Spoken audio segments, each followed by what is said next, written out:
It'll go on to it shows straight away on YouTube. Yeah. You need to put that video in on shorts. I will. I'll put them on later on Telegram.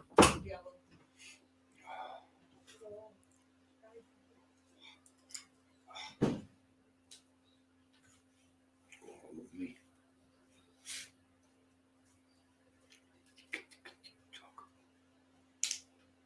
Higgy. Oh my God, what an animal.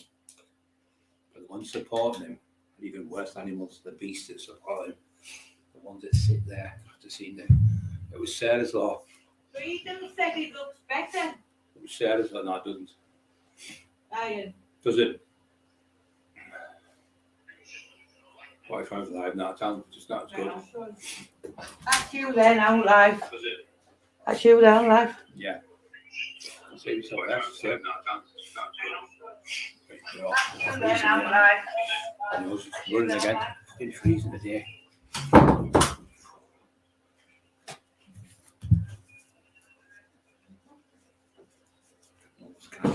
Like a fucking tap. The eyes are better, much better, but the nose still run. I don't fucking clue what it is. It's got to be just fucking got a clue. It's got the eye drops really good from the obviously from my eyes, and the difference. I just put them in there for allergy to dust mites, and obviously they're working brilliant. The eyes aren't running off and no water streaming off in them. Brilliant. And those still running off. I could still do anything. Yes, so Derek. So the video I've got on, there's one where it's top. There's one. I've got the one where I run the top. I haven't got it yet. I haven't found out because we've been fucking nightmare all day with this trying to get this started. Oh, see that Mark Emerson went to the show. Sorry you've had to go through here, guys. I hope you're okay. Paul Croswell, Mark. There's only a few on there, so there's 13 people on the show. It's just we've had to go into this because the YouTube is fucking not working somehow for some strange reason. Whether they've took us off, I don't know. We've been blocked or whatever. But the little rats complain all the time because that's all he does. Him and his wife complain. But they don't like it. Back when the bullies started getting people standing up for themselves, they call them the bullies. But they can bully for years and years and years. It's been going on for 2 decades. And now we standing up for ourselves. We want the police on us. So he went and stayed, like I was telling you last night, it went off. He went Boyle on the bus to Newcastle from here because he got kicked out of Teesside. The cops moved him to Newcastle, like I told you. So then it was obviously liaison with with Decker and Darren G. And now let's just put all these together. He's an analogy to put towards you, right? If you say it's like 6 years and you're all sport Man, you're all Man United fans, you're all friends and you're all in support of Man United, you're all going to go to the match. You call football supporters, football team. Then you say it's 6 years and you're all fishing, man. You'll go fishing me, you'll come fishing me. If you become like in a motorbike gang, you'll get motorbikes, you come in a motorbike gang. So if you get in a Monopoly game, you're in a Monopoly, you become Monopoly, you're into that. That's your thing. Or you go drink on a weekend, you like a drink, you become a drinker. Or you play darts, become a dart player, and then you people with you, dart players.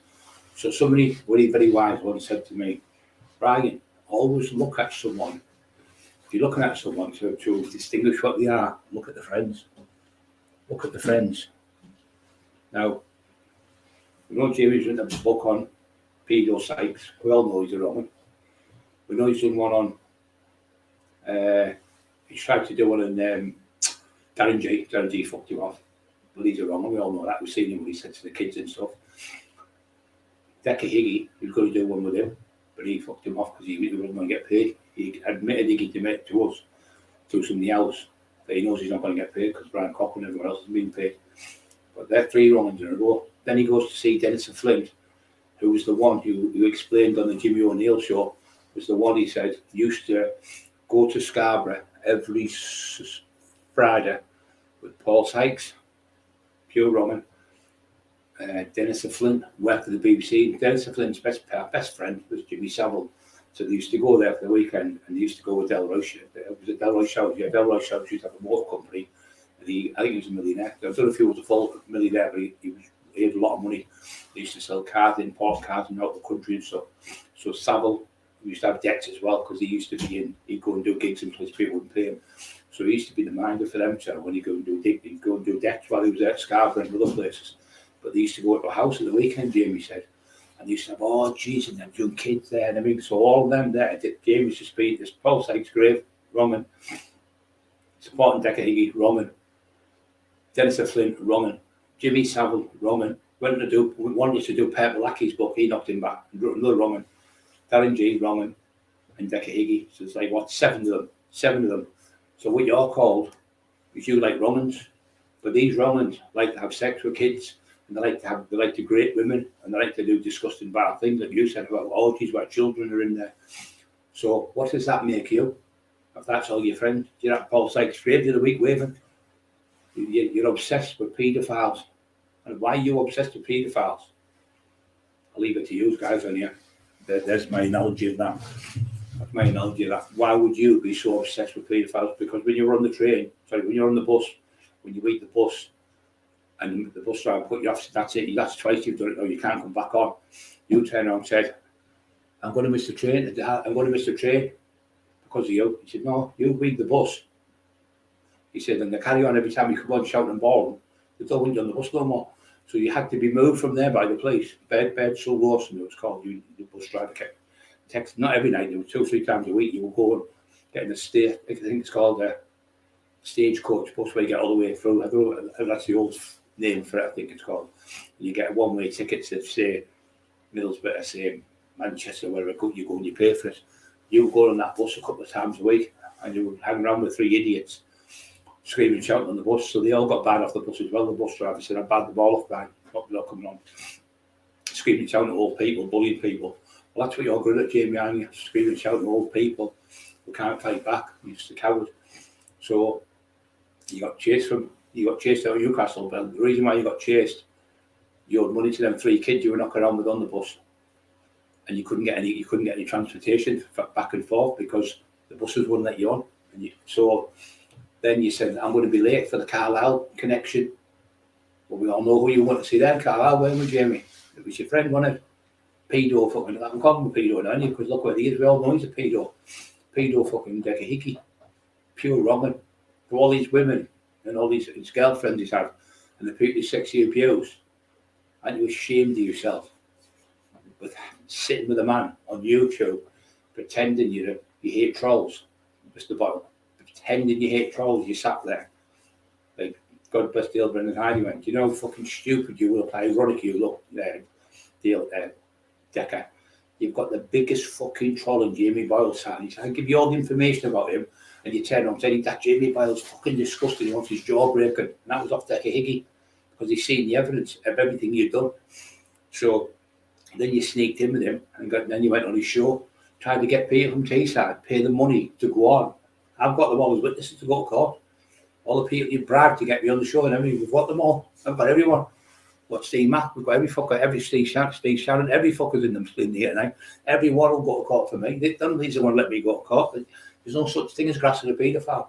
There's no such thing as grassing a Roman. There's no such thing in the world. I mean, somebody said, oh, you ought to grassing on Decahigi, the police. You know what?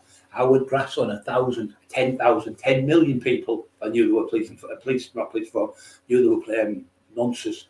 Because that would be 10 million people safer off. Because them little children could be raped or abused. And if I didn't divulge this information and I went to sleep before I did this, I feel a bit sick tonight. I've had some horrible off tonight. Pains that bad. I want to know the bulging disc. I think I'm going to have to go and get another operation. I can feel it sticking out the bottom of my back. It's fucking killing me. That's why Mark Emerson in the week said, are you all right, Brad? I haven't been for about 3-4 months, Mark. It's fucking absolutely killing me. It's like a bump. It's like that sticking out. It's like that on my back, like that cork. Not as big. It's like that, like bulging out. It's right at the very bottom. I think it's L4 or 5, I'm not sure. But it's the same ones I got before when he had fucking 90 odd stitches inside and then he had 36 staples on the outside. And this was the time when Jamie said, Brian's not in hospital. He's hiding in his house. And I got my friends, 20 odd different people to phone him 10 times. His wife kept answering, no, I couldn't answer the phone, Jamie. I was in a hospital bed, paralysed with the neck down. Couldn't even pee, had a catheter in. I had 5 fucking nurses coming around every day, doctors and fucking surgeons. I died on the cable, they brought me back, and I've nearly died on the other one. They had to bring me back twice in the hospital. That's how close I was to dying. You fucking little freak. Torturing my wife and me while I was in hospital. Putting loads of shit up, lies. Just pure malicious lies. You and your wife, he's just sick in the head. And what I'm saying is, what all these people like poor Steve Mac, he's bringing his daughter, lovely lad. Steve Shannon, lovely lad, known him for fucking years, from the old school, Bam Bam and all them, and BJ and fucking Bandera and all them from them days, all old school people, all lovely people. I've got on with them. I've never had a problem in Teesside with anyone. If I had a problem, go, I will get this sorted out now. Oh, fuck, this shit. Well, I'll fight you, and I'll fight you, and I'll fight you. And I'll fight you. Fuck all that shit. Just go straight to the door. Go straight to the person's door and go out to have it out. That's what I did with Derek. Derek was going to want to fight me. He's going to do this, going to do that. So I tell you what it is. I said, do you want to fight? I'll meet you. I said, I'll meet you. Make it like a playground, tarmac, or a little bit of field. I said, so no one can see it. I will come up about 8 o'clock, like late night, 7, 8 o'clock, and it's getting dark. We'll go in there, and I promise you, I will fucking destroy you in 20 seconds of being out left here. Because I was still fully fit then. It was about 6 months before I got me up. I was about 22, 23 stone. And I knew he would never beat me, not through his fighting skills, because he has none. But through my strength, I just fucking destroy him in seconds. And I knew I did, like, bang, bang, bang, my hand speed was too fast for him. And I seen him fight people before, and I thought, you're fucking pathetic. You can't fight. So that was him fighting in the ring. I thought, you can't fight in the street. You haven't got the strength to pull me about. I have for you. Anyway, he went, I can't fight him. And so Jamie gave me the corner, was going, you'll easy beat him. He's an old man now, he's this, that, and the other. Yeah, but I was still willing to come to fight you. I think I was about 54, I think it was. I think I was about 54, I think, at the time. And he was going on about shite. So Hickey threw the towel in. He shit his fucking self. He went, I can get the police on you. I'm going to get the police on you. I'm not having you coming here, psychopath, biting lumps out, making fucking biting, pulling my eyes out. And I said, I'm not in that type of fight. I fight with gloves on in the ring. His ass completely went. He got his fucking shit. He's supposed to be full of sniff. And he got on the phone. He's like, I don't want to fight you. I don't want to fight you. They call it off, and he fucking shit himself because you see what was going on. I said, yeah, I'm ready. I'm coming up now. I'll get the lift. And his ass caved in. Next day, he went, I'll get the police. So he phoned the police. It's only on a couple of seconds. It's only on about 20 seconds where he goes, got the police. On my phone there, so I can't leave the lad's name on because I haven't asked him if I could leave it on. He goes, on my phone, the police on the police from what you want. He says, I'm phoning about, was it Cockrell I'm phoning about? And the lad says, yeah, Cockrell. Like that. So I've cut it off there, but there's another one where he goes on and he's on another one where he's getting grassed and another lad, but I won't put that other lad on either because obviously I haven't asked their permission, but they give me it then, but I can't go over them now. So he's on the phone, he goes, Carlisle, but no, Carlisle police, how can I help you? The woman's going, hiya. She said, can I help you? He said, yes, my name's Higgy. She said, Derek Higgy. You're him, aren't you? You're Derek Higgy. You're Derek Higgy, aren't you? From Thingy, from it's you, isn't it? It's you, I know you. I've read all about you. I know you. She's trying to fucking this thing. She knows me because I'm a boxer and I've been in a film and that. No, she's read your fucking Claire's Law and your Sarah's Law. It's you, Derek Higgy. I'm going to put up tonight, you leave it. You can hear it going, it's you. I remember watching an old film years ago. It was called 10 Rellington Place. It was called John Reginald Christie. And he murdered these women. He used to murder them and then rape them. He used to pretend to give them an abortion. And in them days, the gas ovens, people used to put their head in the gas oven and kill themselves because the gas would kill you. So he was like a police warden, but the sirens go off. And he'd go around like a warden and he'd say, certain people in them days when they got pregnant, he'd get rid of the baby for them. They actually murdered them and he'd have sex with them, put them in wardrobes, put them under the floorboards, and take them back up and stuff. And then somebody moved in the house in the late 70s, I think it was, a black family, and found the dead bodies and fucking shit himself. So he stood at the, reminded me of Derek Hickey, so he stood at the, he's looking in the river in London. The couple goes, it's you, isn't it? You're John Reginald. I was going to say Dickie. John Reginald, the John Reginald John, what the fuck was his name? John Reginald something his name was. John Christie, that John Reginald Christie. It's you, isn't it? It's you, yes. So the cop was come with me, takes him to the police station. But that's what you are. So Derek's on there. He's going, yeah. He said, yeah, it's me, Derek. She went, it's you, isn't it? It's you, Derek, it's you, Derek. Yeah, I've read all about you. I've read everything. You're from Montrose. Montrose, you're from, aren't you? You're from Montrose. Now, this is Carlisle police he's phoning. Right? How the fuck does she know about him when she you can tell she knows he's a fucking pedo? That's what she's telling you, you fucking moron. Derek, he's going, oh, she recognised me. She said he'd come off the thing. He said, oh, the woman recognised me. The went, you daft cunt. She said, no, to us, you daft cunt. She said she knew what he was, a pure fucking beast. The beast of Carlisle, that's your nickname. So now you've gone over the fucking Philippines. You were giving vulnerable people over their drugs. I think that's what he's going to get done for. Because, as you know, you're not allowed to supply drugs in this country. Even if you give somebody a joint, that's classed as intent to supply, or you have supplied. But over there, my mate, little John, great lad, he's got a missus who's got a family there. He stays there so long, come back to Middlesbrough. And he stays so long over there, so he wants 6 months a year sometimes. And he said, over here, Bri, it's just made me feel sick. Over there, sick, and he's sick. It's terrible being like this, So I was glad I offered cutting out when I was fit, because I wouldn't be able to fuck on like this, not in a million years. But then I could. I knew I could. She was going, no, this is, I said, listen, there's no way I'm backing out that daft cunt. I said, he's a fucking divvy, absolute crank. All that shit in the ring. Left. Fucking hell. Right in this, right in the fucking thing now where I have trouble. Come here! Fucking hell, but 96 tablets left. Terrible being like this, Fucking terrible. I've been the top fucking fight and out the fucking like this. This is where it comes to. Steve Mac makes a long time house, so bro. Yeah, I'm alright, son. I'm alright. As long as you're alright and your daughter. That's my little niece. I always call her my little niece. Lovely kid. Coming around here a few times when I thought they were coming for me. You see him at Steve Shannon and people like that. I love them. Can you get me an anti-sickness tablet? A lamaproskin. Right? A lamaproskin anti-sickness. Yeah, what they call lamaproskin, nothing to call. Fucking, I feel dizzy as a bat with that stuff. Sorry guys, please hit the like buttons. And you know what? I'm not spaced out with my fucking head. Bet it's Peter. Hey Peter, so at the top. Peter the box, I love Peter, he's a good kid. You're all good people on here. And that's Liam Cush. Hey Cush, you alright son? Great lad.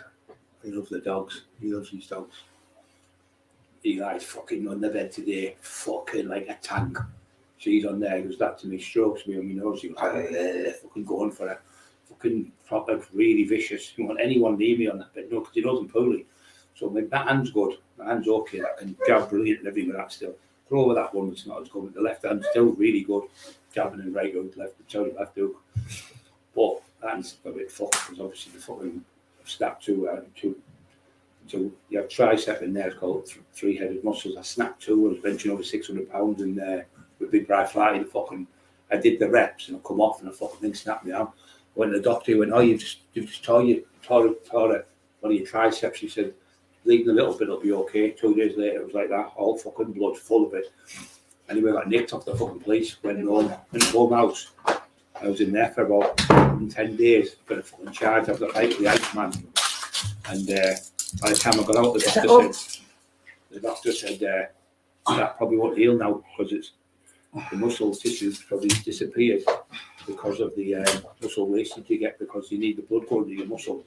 So keep feeding it and it just fucking. I've only got 1/3 of a tricep. But it doesn't stop you fighting. You don't fucking give in no matter what you've got. You just don't give in when you're a fighter. It doesn't fucking bother you. You don't think of things like that. You just say get into the coach. As soon as the bell rings, you're in like a rocket. If anyone's in trouble, you're into them like a tank, like a fucking bolt, Staffordshire Bull Terrier. What's Eli like, Emma? With me?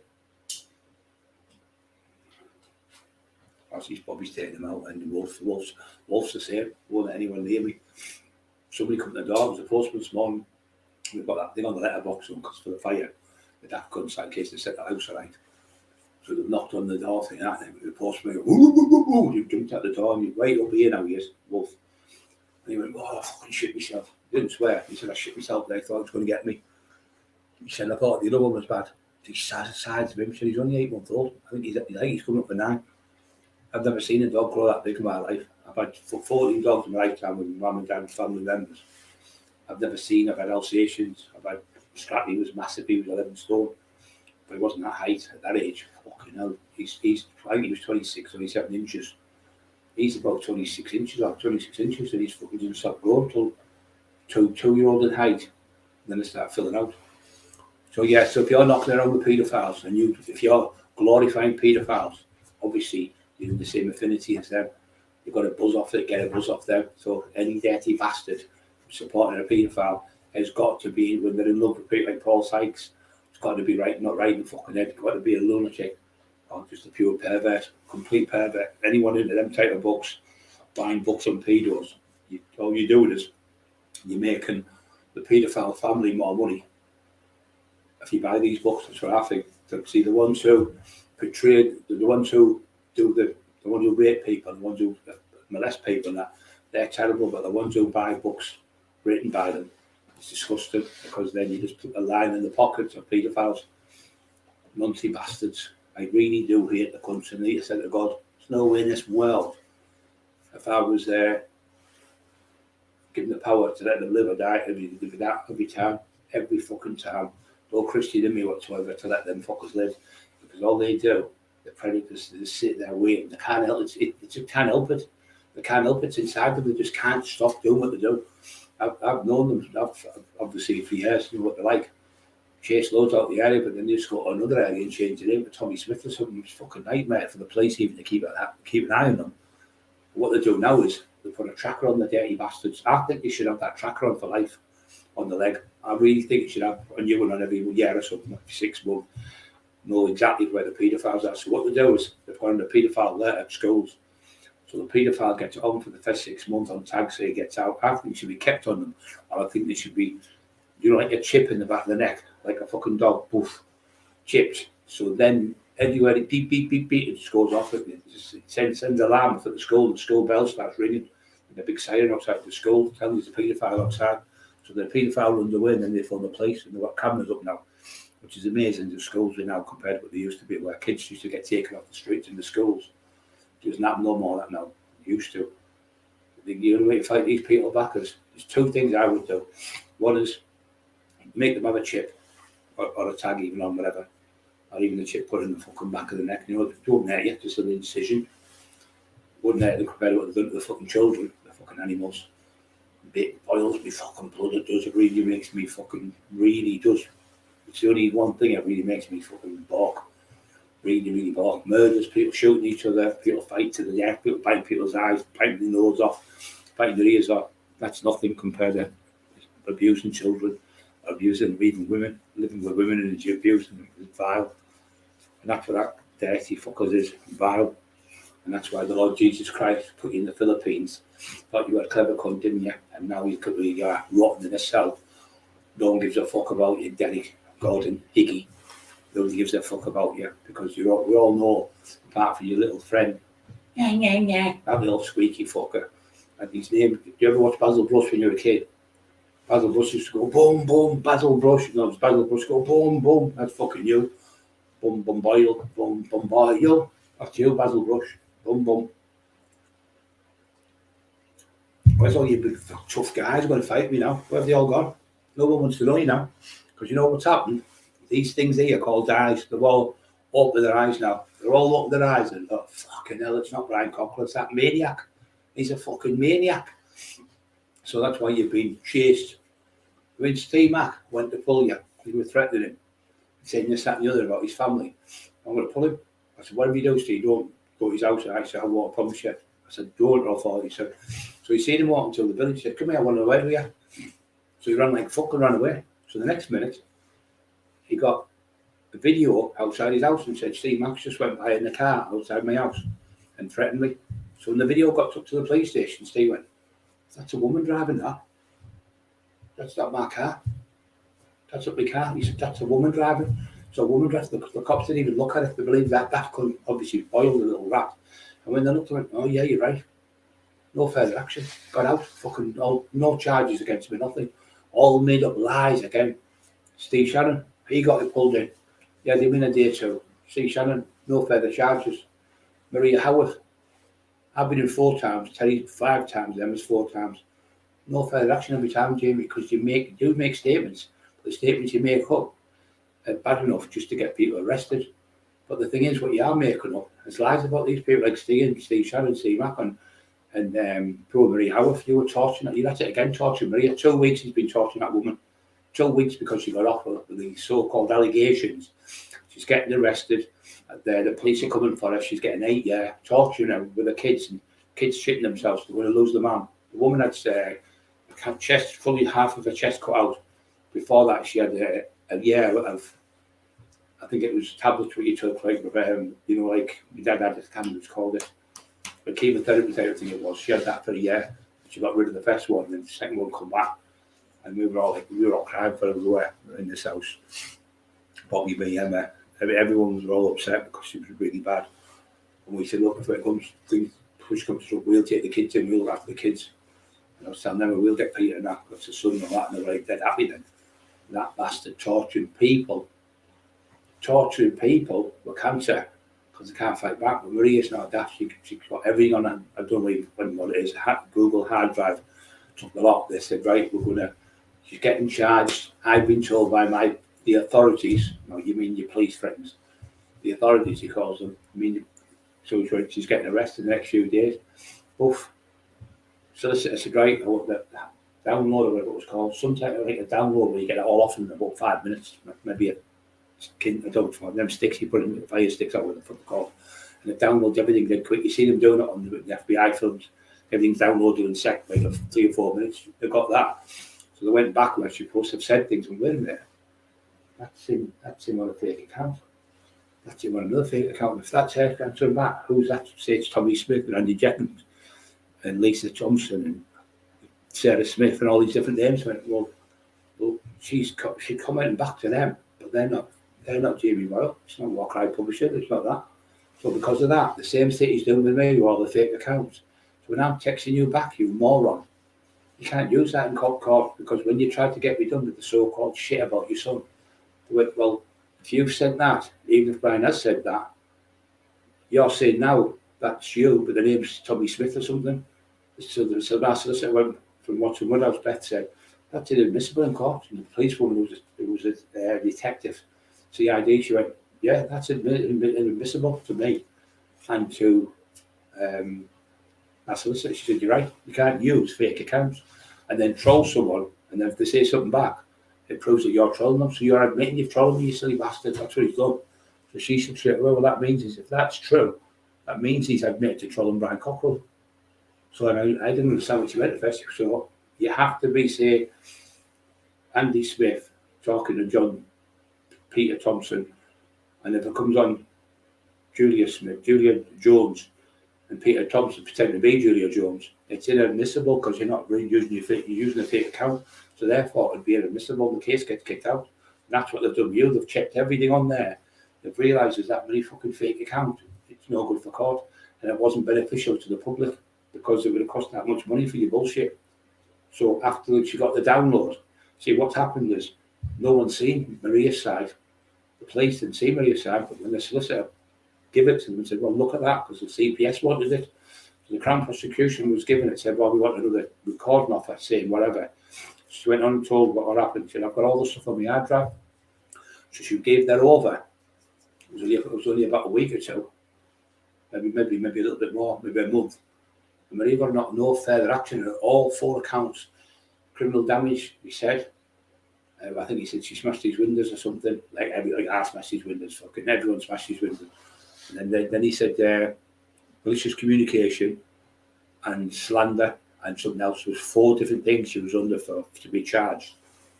And then they said all charges being dropped. Can you come in to a police station? They give her what happened is they went to see him first. Because they told us that we've had to go and see him and tell him this is what she got the letter. She phoned up, she said, what does he know? She, oh yeah, we told him because he was supposed to be the victim. Obviously he's not. But we have to tell them first because that's the way protocol is. So she said, we know it's nothing to do here, but we're going to be. We sent obviously all let it out after we talked to him. So the night when he come on, he went, Marie, he never said Marie. He said, Cockrell's going to jail.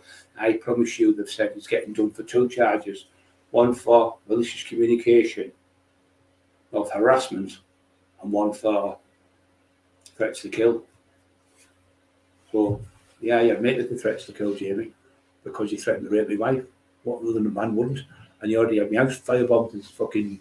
I've got all the screenshots of when you've got Simon Amler saying, I'm going to burn his house down. And I've got you talking to Simon Amler where you say, go to his house and offer him up for a fight.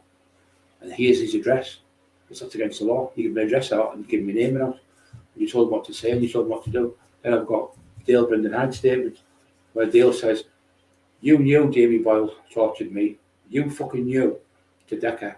He said, I showed you my house when I gave you a coffee. I took you Paul Sykes' grave and I welcomed you in my house to give you food and you sat there a few hours with me. And then you went and fucking took Davy Boyle. Do you know how ironic and stupid you look now? You're talking about trolls. Jim Boyle's going, yeah, trolls are bad, mate, trolls are bad. And he sat there with the biggest troll in the fucking world. The biggest troll in the world. I've been saying this for years. It's a complete lunatic. No matter who it is, he'll troll them because he's mentally deranged. He definitely needs sections of the Mental Health Act. And I mean, I'm not being nasty. Anyone else has been, my brother's been sectioned, my mum's sectioned a few times. But you have to go in when you're poorly, there's not that about it. But the thing is, you're sick in the head, meaning sick in the head, like a proper pervy sick in the head. You're a weirdo. You love to think you're a gangster. You want to be somebody like a Steve Mack or a Steve Shannon or a Brian Cockrell or a fucking Terry Dick or a Paul Sykes or a Dave Garside or a top fighter. Because you're not in that school. You sit in the weirdo school with all the weirdos. You knock around with weirdos. Everywhere you go, they're all, nearly everyone you knock around with, they've all got pasts of sexual abuse in children or raping with men or having sex with men in prisons and forced them to do things. All these people you write books about, nearly all of them are weirdos. They're in Purple Aki, pure weirdo. She has 2 kids. He's been done more times than anyone for sexual assault. 260 times or something for picking people up and feeling the muscles and touching them in gyms. You want to do his book on him, and then you want to do Darren James' book, another fucking wrong, another fucking weirdo. You want to have sex with 13, 14, 15-year-old kids on his lives, but you want to do a book with him because you like weirdos, because you're a fucking weirdo. And all the things you're saying about me, all the things you've said, Jamie, you're all made up, all shite, and everyone's sat there thinking, he's going, tell me one person, Brian, you've had a fight with. It was Dave Garside, it was Allo, it was Dave Williams from Regular Best Fighter, there was Esther from Gisborough Best Fighter, there was the 2 best fighters in Billingham, top lads I fought in Newcastle, Sunderland, Lee Duffy, Garside again. So these are legendary names. You haven't fought no fucker, you fucking clown. You've never had a fight with anyone. I fought the dentist when I was 21-year-old. He was rated one of the top fighters in the country, he's in books. And Henry Arab, they called him, he stayed with the big right hand, knock your teeth out. So they called him the dentist because you had to go to the dentist the next day because you knocked all your teeth out. I was 21-year-old when I beat that man. You've never ever been in a fight like that. You fucking coward. You've never been out the air fighting. You've never even had C Max head and C Shaggy. You've never fought in the ring.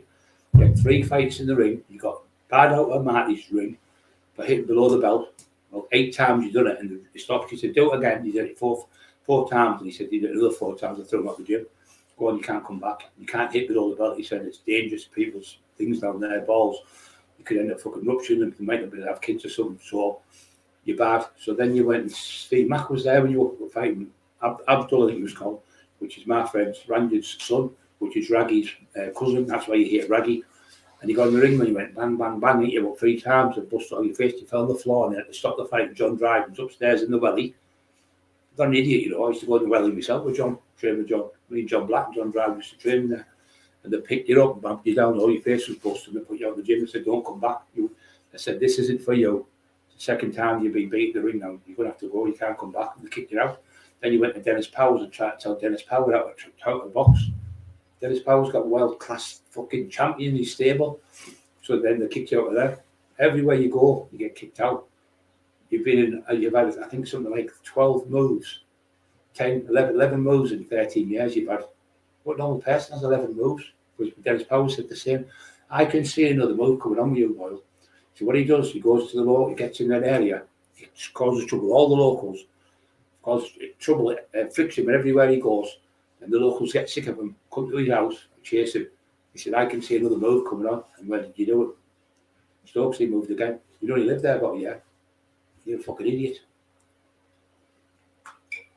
And everyone you do books on, and the old weirdos, because no one else would do a book on them.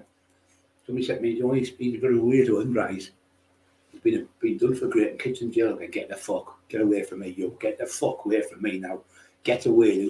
You get one comes now and then you get one come to the pub. Somebody says, see him, you rip his heart rib.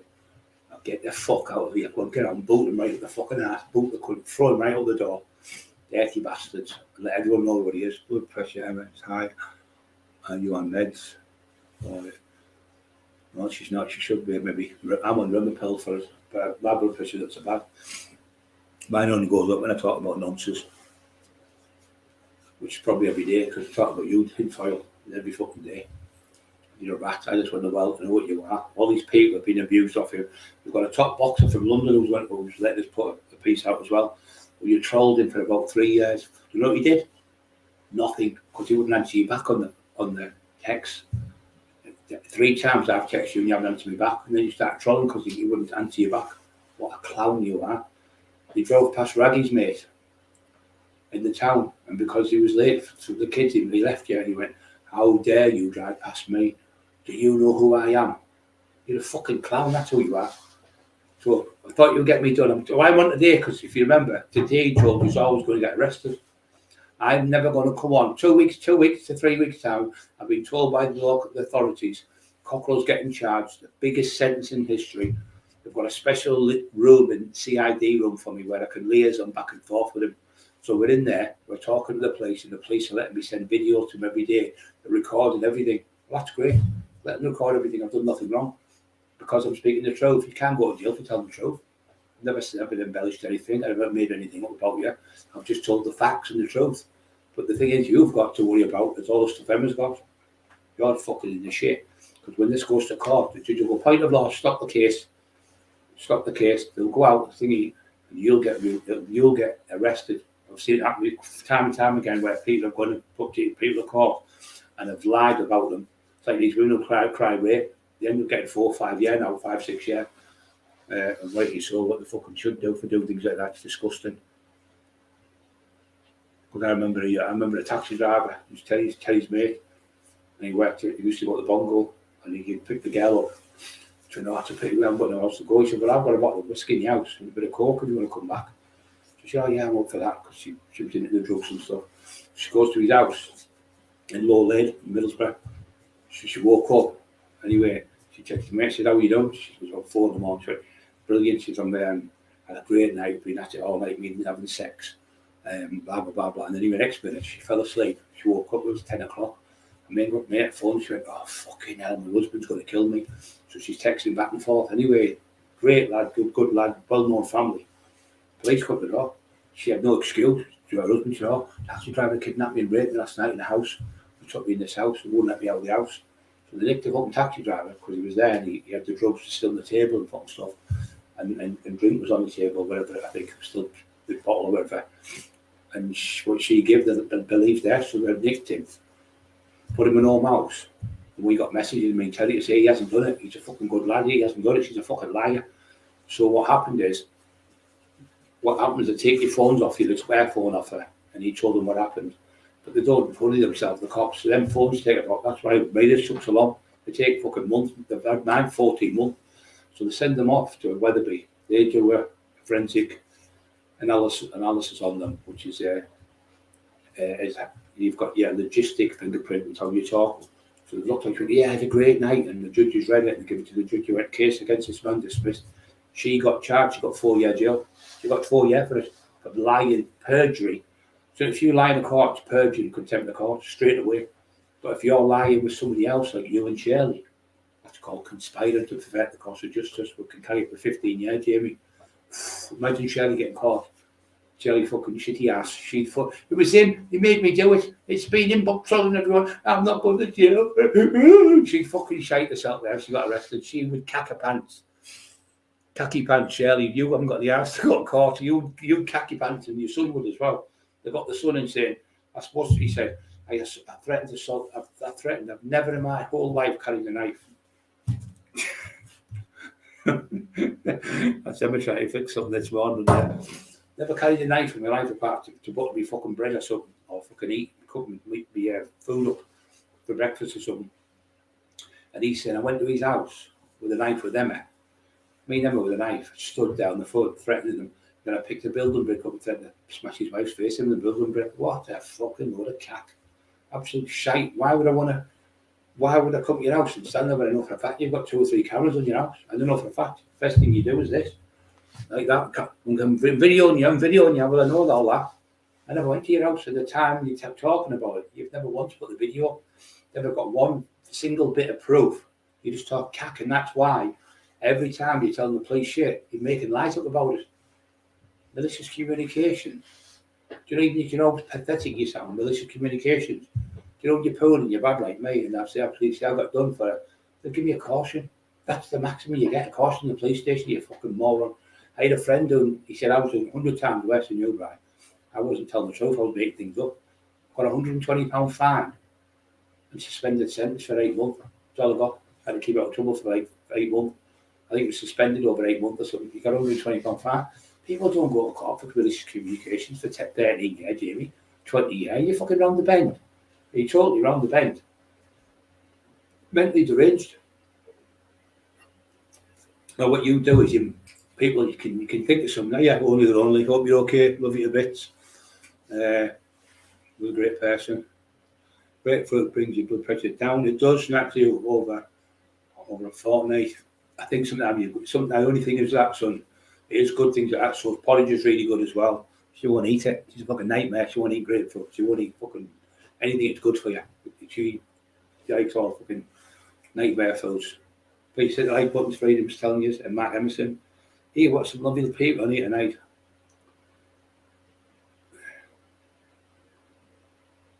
Yes, Steve, Mark, Steve. I don't know if it's Steve. Yes, Steve. Yeah, fucking. Here's a little mate. He's a complete fucking bampot. In Scotland, call him bampot. You're a fucking bampot. You're a head the ball. You're a head case. You're a fucking head case. You can get in there, you fucker. Couldn't fight me, you fucking idiot. You tell everyone in London, this is the biggest lie you ever said. I'm going to get up. I'm coming up there, cop, and I'm going to school you. I'm going to school you. I'm going to smother you with my left jab. I'm going to school you with my left jab. And you're going to pivot moves. I just go grab by that big ginger fucking head and pick you up and rag you all over like a fucking ragdoll with one hand. I'd pick you up, you little daft cunt, you 5'6", little fat ginger cunt with not an ounce of muscle on you. I'd rag you around like a fucking ragdoll, rip the fucking roots out your fucking head. And leave you with no hair, baldy, filthy Chucky, the bride of Chucky, Mark Emerson. 10 out of 10, Mark, that's the best name ever. Fucking Chucky, Shelley's the bride of Chucky, the bride. And she says we've known for a fact that women of the night pays them that. And then young boys down there, she went, I think it's quite funny. I thought, you know, you're into all this shit, you're another weirdo. But was anyone that had been fucking Steve Shannon's missus? She smashed his fucking skull in. She'd have back, he'd have been here, right? She fucking killed me. But with somebody's husband like that, you got fucking done in. Anyone would, Mark's the same, his missus smashed his fucking face in. Anyone would smash the face in if you'd done something like that. They wouldn't sleep with you. Let you sleep with rent boys and fucking prostitutes. Thinks it's funny because of your mate Paul Sykes, you try to emulate a wrong one. That's what's going to bring you down. Because people in the jury are going to think, what? He's jumped about off his head. There's a little dog walker walking the dog. You know, I'm getting Paul Dennis to come round your house. He goes, do you know I've known Paul for years? He works in the chip shop in South Bank. Little lad. Because Kinfowl sold him 2 DVDs that were broke. He said, come and meet me. He said, I'll meet you. So the lad went to meet him. If you put it in, Jamie Boyle threatens an innocent dog walker. Just a normal kid wanting to give the DVDs over to get his 40 quid back. It was the Christmas time. What did he do? I'll bully you with me jab. I'll fight you one left and I'll fight you with one not. So not bully. I'll fight you one hand behind my back. Who do you think? Yeah, the cowardly lion off the fucking Wizard of Oz. You'd get that, wouldn't you? Like if Dorothy would fucking slap you and you'd start crying like, put him up. You're one of them, aren't you? You're all talk at the microphone. And on the YouTube, when it comes face to face, you run like fuck. You grass people up like you're just a snitch. You've got no shame. And fucking now nearly got killed in the house with 14 people and really killed me. Battered me with hammers and bars and fucking stabbed me, macheted me. I still never made a statement. I did. I made a statement to get them all off. You couldn't do that. You'd be dead. You wouldn't have lasted 10 seconds in that house, what they've done to me. And he's going, oh, he was crying on the floor like a little girl. You don't know if you weren't even there. You fucking balloon. The people over there aren't going to tell you nothing because they all know you're the grass. And then you turn around and say, poor Viv Graham's business. You had that lady hanging on, pretending, oh, I've got Brian Cockle talking about Viv Graham murder. He knows who's done it. He was in on it and all this fucking shit. When Paddy Conroy outed you, he went, where's the tinfoil tapes? Try to get you on your show. You went, yeah, I'll come on next month. I'll come on next week. He said, listen, you've been saying that 3 months. You fucking come on, or you haven't got them. And I said, he hasn't fucking got them. Believe me. Whether Paddy Conroy likes me, or I like him, or he doesn't like me, I don't like him, whatever. At the end of the day, at least the man had different balls. So he says, he hasn't got no tapes of Brian Cockle. It's all fucking shite. And he's definitely trying to set Brian up. That's what he's doing. That's why he's goading him all the time. And he's trying to get Brian locked up. That's what he's trying to do with these police friends. God bless him for that. You've got to thank someone when they do something like that. You got to. But yeah, being Christian, you just move on. You might have fucking trouble you've had with people in the past. You shake hands and move on. Fucking, I tried to do it with tinfoil. I got Bram to go and see them. I was going to get fucking Paul Bennis was going to come and the other one. And in the end, Paul said, I'm not fucking getting involved. He said, he's fucking around the bend every day. He's doing it. He said, I know he's doing it. Paul said, I know he's doing it to Bram. I know it. And he also said to fucking Tony, our church leader, we're supposed to meet and have a coffee. He wouldn't meet. And when Tony went to see him, he went, oh, it's all sorted. But you're going to have to stop trolling them. They're crying their eyes out. They're really scared. Think you're getting gangsters on them and that. Tony Ryan's not like that. He's a Christian now. He's been a Christian for 2 years. Said if you wanted to do something, you'd have done it miles before this, Jamie. He went, oh, thank you. But he was crying his eyes out and it's like, like a little girl on the floor. So he come in now and asked, he said, it's all sorted. I went, it isn't. He said, it is. I said, well, who you talked to? Both of them in the kitchen. But Sherry then went in the living room. He said, I was talking to Jamie for about an hour. He was gone. He said, I was talking to him. He said, yeah, it's staff been arguing and stupid and all this stuff. I said, can I just show you something, Tony? He went, yeah. I was talking to Dave Daly at the time on the phone. Great lad. If you're watching Dave, I love you. Him and his missus are lovely people. I've been to see him a couple of times. Lovely, lovely people. And he said the same. He's around the fucking bend. He said he's done this. He's tortured him as well. Dave Daly from Manchester. Tortured him and he's Linda Collar. I love the both of you to know that, and the kids. And he was coming up here to see me. He'd come a couple of times. Really big look for lad. Couldn't have a fucking do. He's got the Lenny McLean page. He loves Lenny McLean and all the stuff Lenny did. Really lovely human being he is with his wife. Came to see us when we were getting all the fucking shit when that was bad. You'll beat this big fella. You can do this. No one's fucking ever been in your league. You can do this. Keep yourself going. And anyway, he was on the phone. So next minute, Tony turns, that's all sorted anyway. I said, I have to go, David. Somebody's just come. He said, okay, see you soon. So he went. Anyway, I said, Emma had the phone. She went, look at my phone. Charlie went, ha. We never lose. Calling us this, calling us that. You fat this, fat, couldn't do this. All these horrible names on it. He went. So Emma made, I'll never forget it. We were sat on the set night together. So he was that side on my right, and I was here. Like we're looking that way in my living room towards my fireplace. And Emma made a cup of coffee, and the table was there in front of us, and a cup of coffee and a burger. So I'm eating my burger at it.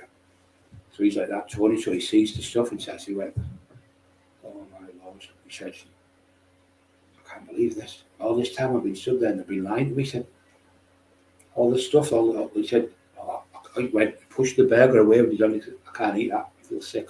He said, all I can think with these two now, that's demonic what they are. They're totally demonic. They were on their hands and knees crying an hour ago. And all through that half an hour after they went in the living room, she was texting us, constantly texting us shit. We've got Tony on our side now.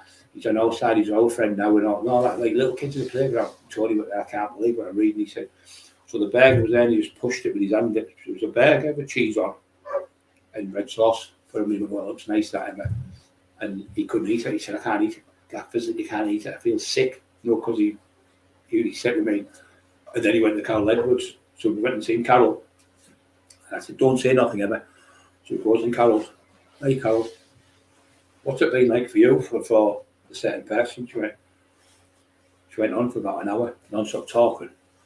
And I said, see, I know what you're thinking, Carol. We think you're crazy the way you're going. She went, yes, I sound crackers, don't I? She said, no, you don't, because that's exactly how we sound. I says, they make you where you fucking make you ill. And you do sound crackers when you're telling them. But what you're telling them, another human being would never think that another human being could talk the way they do, or trolley the way they do, or say the things they do, like I'm going to bum your dogs, I'm going to rape your wife, I'm going to burn your house down, I'm going to dig your dad up out your dad's grave, I'm going to dig your brother up, all that type of stuff, and I'm going to piss on your shit and piss on your grave to deal. Cancer victims, like Raggy was got Steve Matt will tell you, Raggy had cancer for fucking 2-3 years. Half his brain was cut out. Boyle was torturing because he got the job in the Kinahan gym.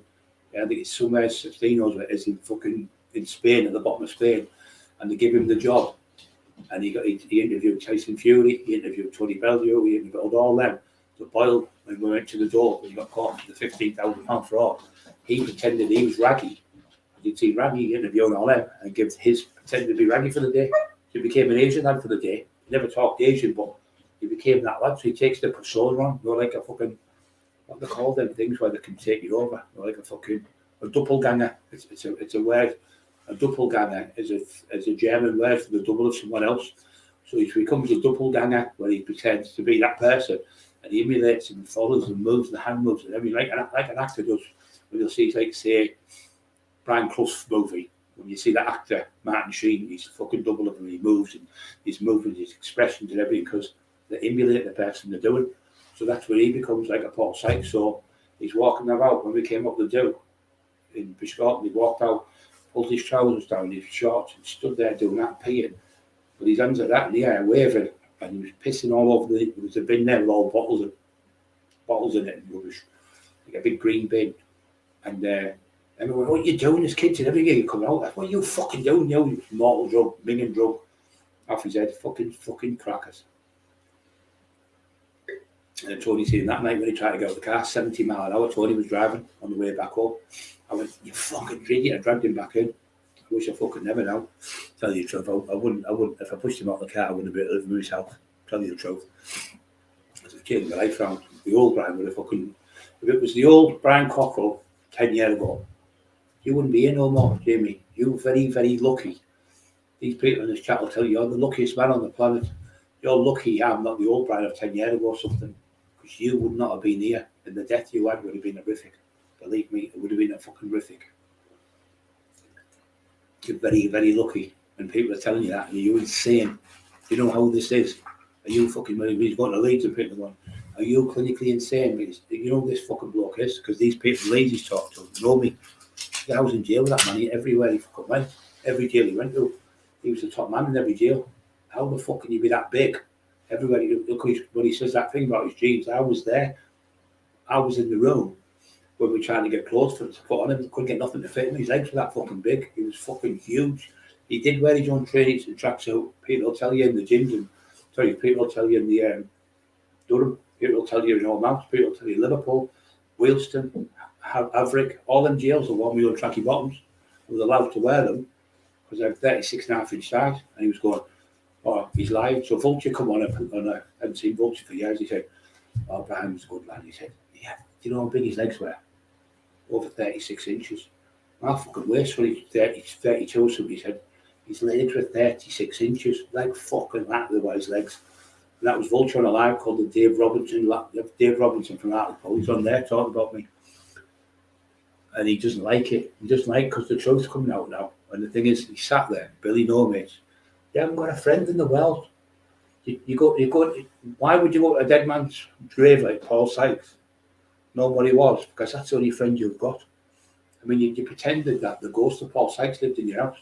You know how nutty you fucking sound. And the bells rings and ding, ding, ding. You know the jury's going to look and think, the bells ringing in his house because the Paul Sykes ghost come to live in for 2 weeks. And Paul Sykes ghost was doing that on the typewriter, like Poltergeist, he said. And the Jimmy Orson, I've got all the evidence. The jury's going to think, he can't stand give evidence, he's on the bed. And when we test you for drugs, the drugs are in your system. Heroin's in your system for 3 years.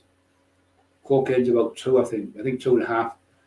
It's in your fingernails for 2 years, but it's not your skin, it's in your hair follicle, because your hair follicle, it goes all the way in your hair, pull it out, and they can go back 3 years, your hair follicle, and they can test. But they wouldn't have to go back 3 years, because you can't even stay for 3 days. Look at the other week when you came on the first live you've done for months. You could even stay off and be sober and keep off the drugs for a couple of days to get yourself clean, get yourself smartened up. You sat on there sweating like a rapist, and you were sat there with the pedo parker on. You even look like one of the pedos with the parker you wear. That's what the train spotters were using them to watch it. Oh, there's the 125 going to Middlesbrough. What's the engine number? 576 3578. Way, I've got it. What the fuck's all that about? Train spotting, not the film. Poor rag. Yeah, had leave the hospital over his brain tumor, bless him. Yes, Steve Shannon, he's a fucking scumbag, isn't he?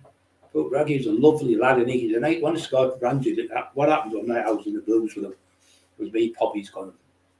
Good love, another lad took his life, great lad.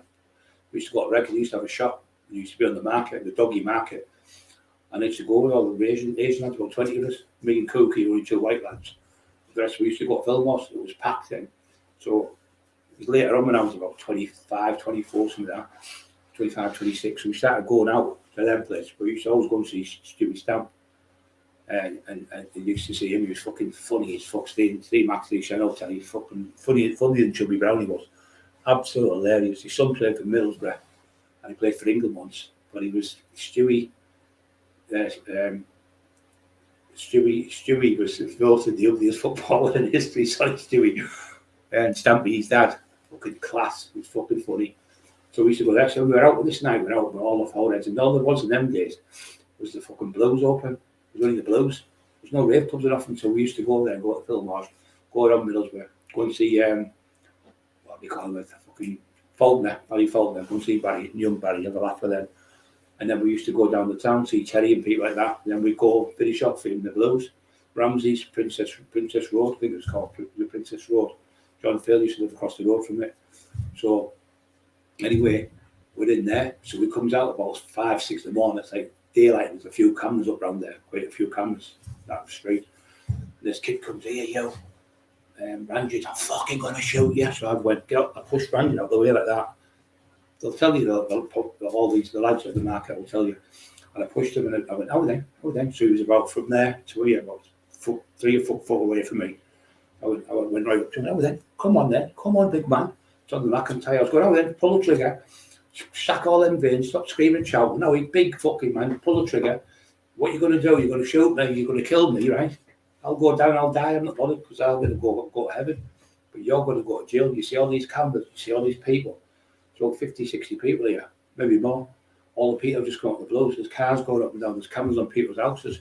You're going to get caught. You're going to get 25 years. Can you do 25 years in a prison cell? Can you really do? Come on, big man. You're all fucking big. Stop that screaming shouting. Don't need to scream and shout. I'm right in front of you. Pull it anyway. Just turn. He was from where Steve's from. Steve Shannon. He was from Steve Mack. He was there. He ran back. And he was best friends. And years later, I met him, Peter Caswell. Do you remember him, Steve? And he used to, Steve Shannon, Steve Mack. You remember Peter Caswell? I went to Peter's one day. So I'm coming out of Peter's. Peter said, "You're fucking massive, you, right?" And so I walked in. Peter was doing this. It's funny, this Peter got caught doing the gear. So the door was open. And he was in the kitchen there, cutting the gear up. And then I was the crack up, weighing it and all that. Cutting up. Shut that fucking door, you. Stop running out. His son kept running out like a lunatic. Shut the fucking door, will you? For fuck's sake. Anyway, shut the door. Excellent. Will you shut the door? I've just told you shut the door. The cop went to him. Carry on, Peter. All the cops were at the drug squad were at the front and the back. He thought it was a fucking kid. He had the skills. He had an ounce of crack and he was cutting another ounce up. All in fucking. Then when the cop went, like, the cop was stood like that. He went, carry on, Peter. Fucking Peter was hilarious. Anyway, so I comes out with Peter's. Being the next to him, got me a bit of gear. And well, like, yeah, fucking bullshit. Yeah, I wouldn't fucking lie anyway. So I went and got a bit of crack off him. I said, I'll see you later, son. Give me a cuddle and I'll give me a kiss on the cheek. I said, love you. I also like to everyone. I always get soft with people. Especially if I love the bits when they're being good people. So anyway, I'm going anyway. I bumped into this kid. And I think Mickey Harrison was there. Went, you remember me? I went, no, I don't so. Only little kid. He's only about that big, about 5'6" or something. Proper game little cunt. I'm going to pull a shotgun on you outside the blues, and you know, cunt like that. He went, oh. He said, oh yeah. Oh, I ran away, didn't I? He said, I ran away. He said, once you had, I shot him that night, you know. I really would have fucking shot him. He owes you his fucking life. I would have killed him that night if it wasn't for you. He said, I'll fucking shoot myself. I run like fuck. I said, you better run now. He started laughing. Come here, grabbed the bed, look, I had messed about and shook his head and went, yeah, you're right. So if you ever need, I'll come and see me. He went, oh, thanks, but I said, apologise. No, you don't have to. We all do that fucking things, but tinfoil, you can't apologise to people. If I do it wrong, I've been in fights where I've been in the pub, went to the pub one night, I had a fight with 3 doormen and I knocked them out. And 2 big lads come forward and I hit one and I knocked the other one out. But the other one wasn't involved. It was his brother, and I automatically thought he could have a go. He never. I had to go back to the pub, see the lad the next week, and listen, I thought you were involved. He said, no, I don't even talk to my brother. He was in there the same as me, we fell out. He said, I wasn't in the fight. Them 3 were with my brother, but I understand you. About 6'6", all 4 brothers are about 6'5", 6, from Hardwick way. Anyway, I bit him.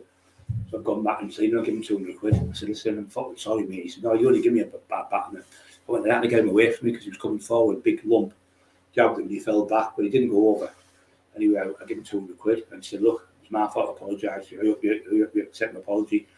He was all right. It was after that sound. That's what you do. If you're wrong, you're wrong. You've got to go and admit. You've got to go and admit that you're in the fucking wrong. I remember taking 12 key of cannabis off some lads. It was Bandira, and I didn't know it was his. And it was some lads from Liverpool, so I taxed them in Stockton. And I grabbed the young lad who got the gear and I got to tip off, they're going to get gear. And he was 12 key, but I put it in the car with me, I got in my Cosmos and drove. So if I got a chase, I would go in the car, they'd chase me, thinking it's in the boot of his car, and they'd get away with it because they've only got a shit car. So anyway, no cops were involved in that, so I got a phone call saying, it's me, Bandy. Bandy was best friends with Bam Bam, used to always be everywhere, phone driving and that, and Paddy Watson, all them people I'm talking about here, they're legends in this area. Paddy Watson, all them fucking proper legends, all proper BJ, all them are legends in this area, all fucking top lads, and they all work for me. Nearly every one of them worked for me. They all worked for me in the old days. And I never ever ripped any of them, and I always looked after them. I never ever robbed people. I used to give them the gear, spot on, the coke and stuff, and the ease, and the price was spot on. And I never ever bullied anyone to pay me back. If they fucked up with the money, I would just say, give me 50 quid a month back out of it. You've lost like 500 quid. I said, because it's been nicked or something. I'd just say, give me 50 quid a month. And in the end, I'd probably write it off 9 times out of 10. What you daft cunt? You've got no friends. You haven't got one single friend in the world.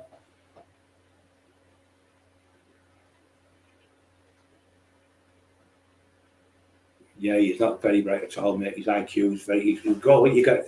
Years ago, they used to have an IQ test, and the lowest you can become is a moron. He is a moron. He's lower than a moron. I mean, this man really thought Sherlock Holmes was real. This man's telling everyone that fucking ghost of Paul Sykes lives in his house. He's telling everyone the ghost types. Lead off his ghost talks when he goes down there, Princess Road, I think it's called. And when he goes down there, he goes, it's me, Lee Duffy in the grave, keep writing me books. He went, that was Lee Duffy, that. He said, then he told me and Emma, the people smashed, an Asian lad smashed Lee Duffy's grave up, and he went crackers, and he ended up hanging himself because he was that scared case when you got him, shit yourself.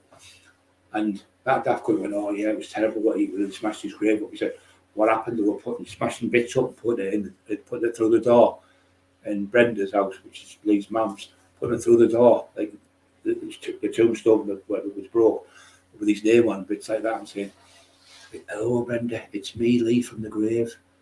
And I was like, oh fucking shit, it's been going on now about 4 times it's happened to his mum. So I called Carol Edwards. I said, Carol, can you do me a favour? Tell me the show. She said, you go on then. I said, it's Lee's fucking assholes 4 times like his mum's. She went, no, he only ever got smashed once. She said, that's him again, making lies up again to sell books. It's lies all the time, fucking compulsive lies he makes. Wanted me to make lies up about Lee, that's why I pulled, it was called Once Upon a Time in Teesside, from me, Lee Duffy, but I give him about 40 stories in a row. He's on a podcast talking about it. I've just spoke to Brian Cockrell, he said, and I thought I rinsed Lee Duffy out, there was nothing left. It was a bank holiday, I think it was, when I talked to him. I said, well, I've got this story, I'll tell him a story about all the doormen. where he was supposed to go and have a fight with him, and they were all at the courts. Lee was going, come here, yo, and he was talking like shit. They were all about 18, 19 stone dormant. And they're all called Lee, saying they're going to do it together. But they had to be at court at the same time. But Lee was up for a driving offence where I was with him. And he had his foot up. He was sat in the court right at the very, when he got up the stairs, right at the very back. There, he was just sitting smoking a joint. And the screws just stood, the door come out, looked at him, but he didn't say fucking boo. So he went up and said, come here, won't you? And his dad come run over 18 stone, fucking shaking himself like that, fucking on his hands and knees, type of thing. I've heard you said this, Lee used to do this, he was a cunt, he used to go and do that with his hair, put his hair back like that, and they'd jump like fuck, like that, they'd go, like jump, done that about 3 of them, all they ate was one about 6'5", so 20 stone, big massive bodybuilder. And he offered him out in the mall, and he said, listen you, what do they call you? I'm not telling you. He went, fucking hell, your dog didn't even know his own name. He said, this dog was working with a false pretenses, he didn't even know his own name. He said, I will knock you clean out. See where you're at now, you won't even get 2 feet. And I'll spark you unconscious, completely unconscious. I'll knock you clean out. He was stupid to out. Do you want spaghetti bolognese or do you want Italian inspired pork steaks or do you want Spanish style meatballs? I'll just spaghetti bolognese. Spaghetti bolognese, right? No chips. So Lee's there with me. New lad driving us. We sat there anyway. Maggot was there, God bless him. And Maggot was a great lad. He cut his throat as well. Another fucking one guy. But I sit on my bed and I'm like when I'm bad. And I look, go through all the people who's gone, there's fucking hundreds, friends, fucking terrible. You sit there and you think, why the fuck am I still here, God? Why am I still fucking doing it? And I think, is it to help people? That's the only reason I can think he's done it for. So I can help people, not do what I did, because you don't live long. I'm telling you, you're very lucky in that game. Like McIntyre said, Brian Cochran, the most amazing thing is, he's been doing drugs, he's been selling drugs and taxing drug dealers with an iron fist for 30 years. The most amazing thing, he's still taxing them and he's still alive. How? I don't know. It's just unbelievable. It's like a miracle. Well, it is a miracle because there's the Lord Jesus Christ. He's always stepping in for us all the time. I prayed like mad about 4 weeks ago for Maria. I said, Lord, don't let her go on jail. She's got little kids. Please don't let the kids be. I know if push comes to shove, I would definitely have took the kids in. Me and Emma were going to take the kids in. We'd have had them till she got back out. But we told her that. She knows that she's listening. She knows I was a genuine 100%. And she was so grateful, She was like crying on the phone. I mean, she's a lovely lady. And she's like, fucking not stupid. Really, really intelligent. I get that. Really. I'm saying you've got Carlisle that's super intelligent. I mean, to live with Lee Duffy, you have to be fucking clever. You have to know. You get your wits about, obviously, because of the trouble. Because people could hurt the kids or hurt her just to get to Lee. That's what low-life cunts do. Where proper people like myself, Steve Max, Lee Shannon, Terry Dicko, we would never, Kev Kilty, Matty Joseph Turner, Simon Ambler, big fucking Dale Brendan Hyde, God bless him, fucking tortured all the way through his cancer. We didn't know he tortured Dale for 7 years, just because he'd written the first book on Paul Sykes and his name was in an extract. Like somebody say one of these coming here, like Steve Shannon. Thanks to Steve for helping me on. Steve Mac, thanks for Steve for helping me. You put a little bit in to say thank you for helping us, guys. Love you all the well, which I will do when I do my next book. I've got to thank them too because they were like both of them like 2 rocks when they were in my house, like 2 fucking bull terriers, like 3 bull terriers with Eli. Well, 4 with them, but they were stood with me helping me. Said, Brian, there's no fucking Steve Mac said, there's no good coming through this fucking house for you and Emma. They're getting past me. And then Steve Shannon said it. And then you had tears in my eyes with them. They both might be tears in my eye, but not with joy, happiness to think that you're getting people here who are fucking top legendary fighters and top legendary lads in Teesside standing with you. And it was great to even pull the little Terry come and then Peter Robbo come, who was like one of the only people in the world, Peter Robbo, who could take me out. We'd pair them, 2 Steves, a pair of cunts. So them come round and just stood with me and Steve Shannon's mate, they stayed all night, it was about 6 hours. They went, there's no way any cunts getting through that door past us, he said, I'm telling you. My mate was another weird one towards the end, Big Peter. Yeah, it was horrible, wasn't it, Peter?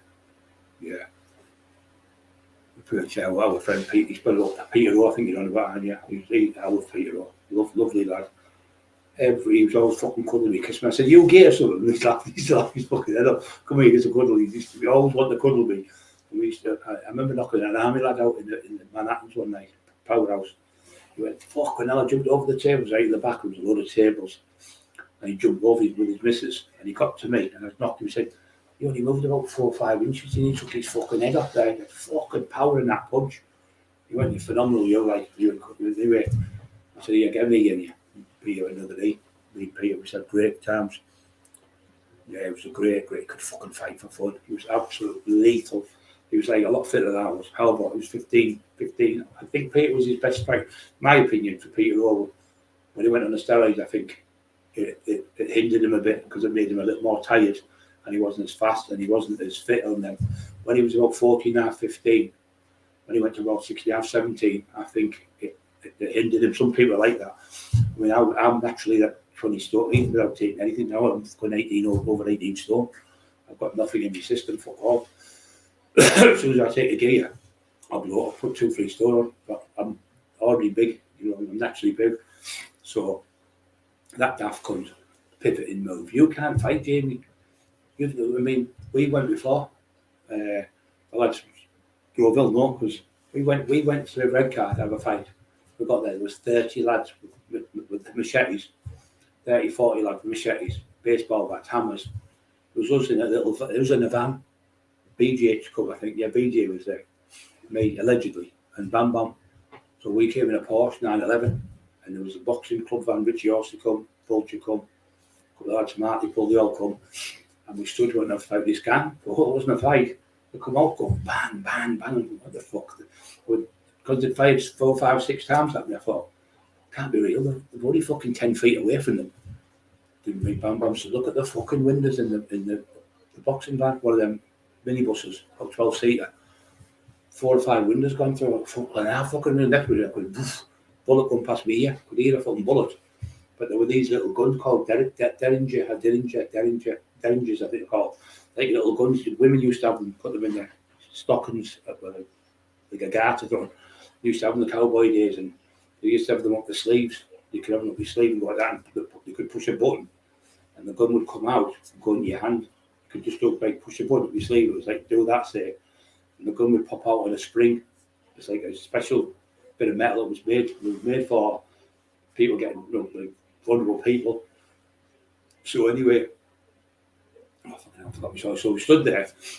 So I said to Bam Bam, he said, Brian, look at the fucking windows. I went, fucking hell. So we've run off, jumped in. About 10 of us getting in a fucking Sierra, legs hanging out the roof, and everything, trying to get down the fucking straightaway. I said that night I run past through Linford Christie. I made that as an analogy. That's obviously we're going to get killed if we didn't.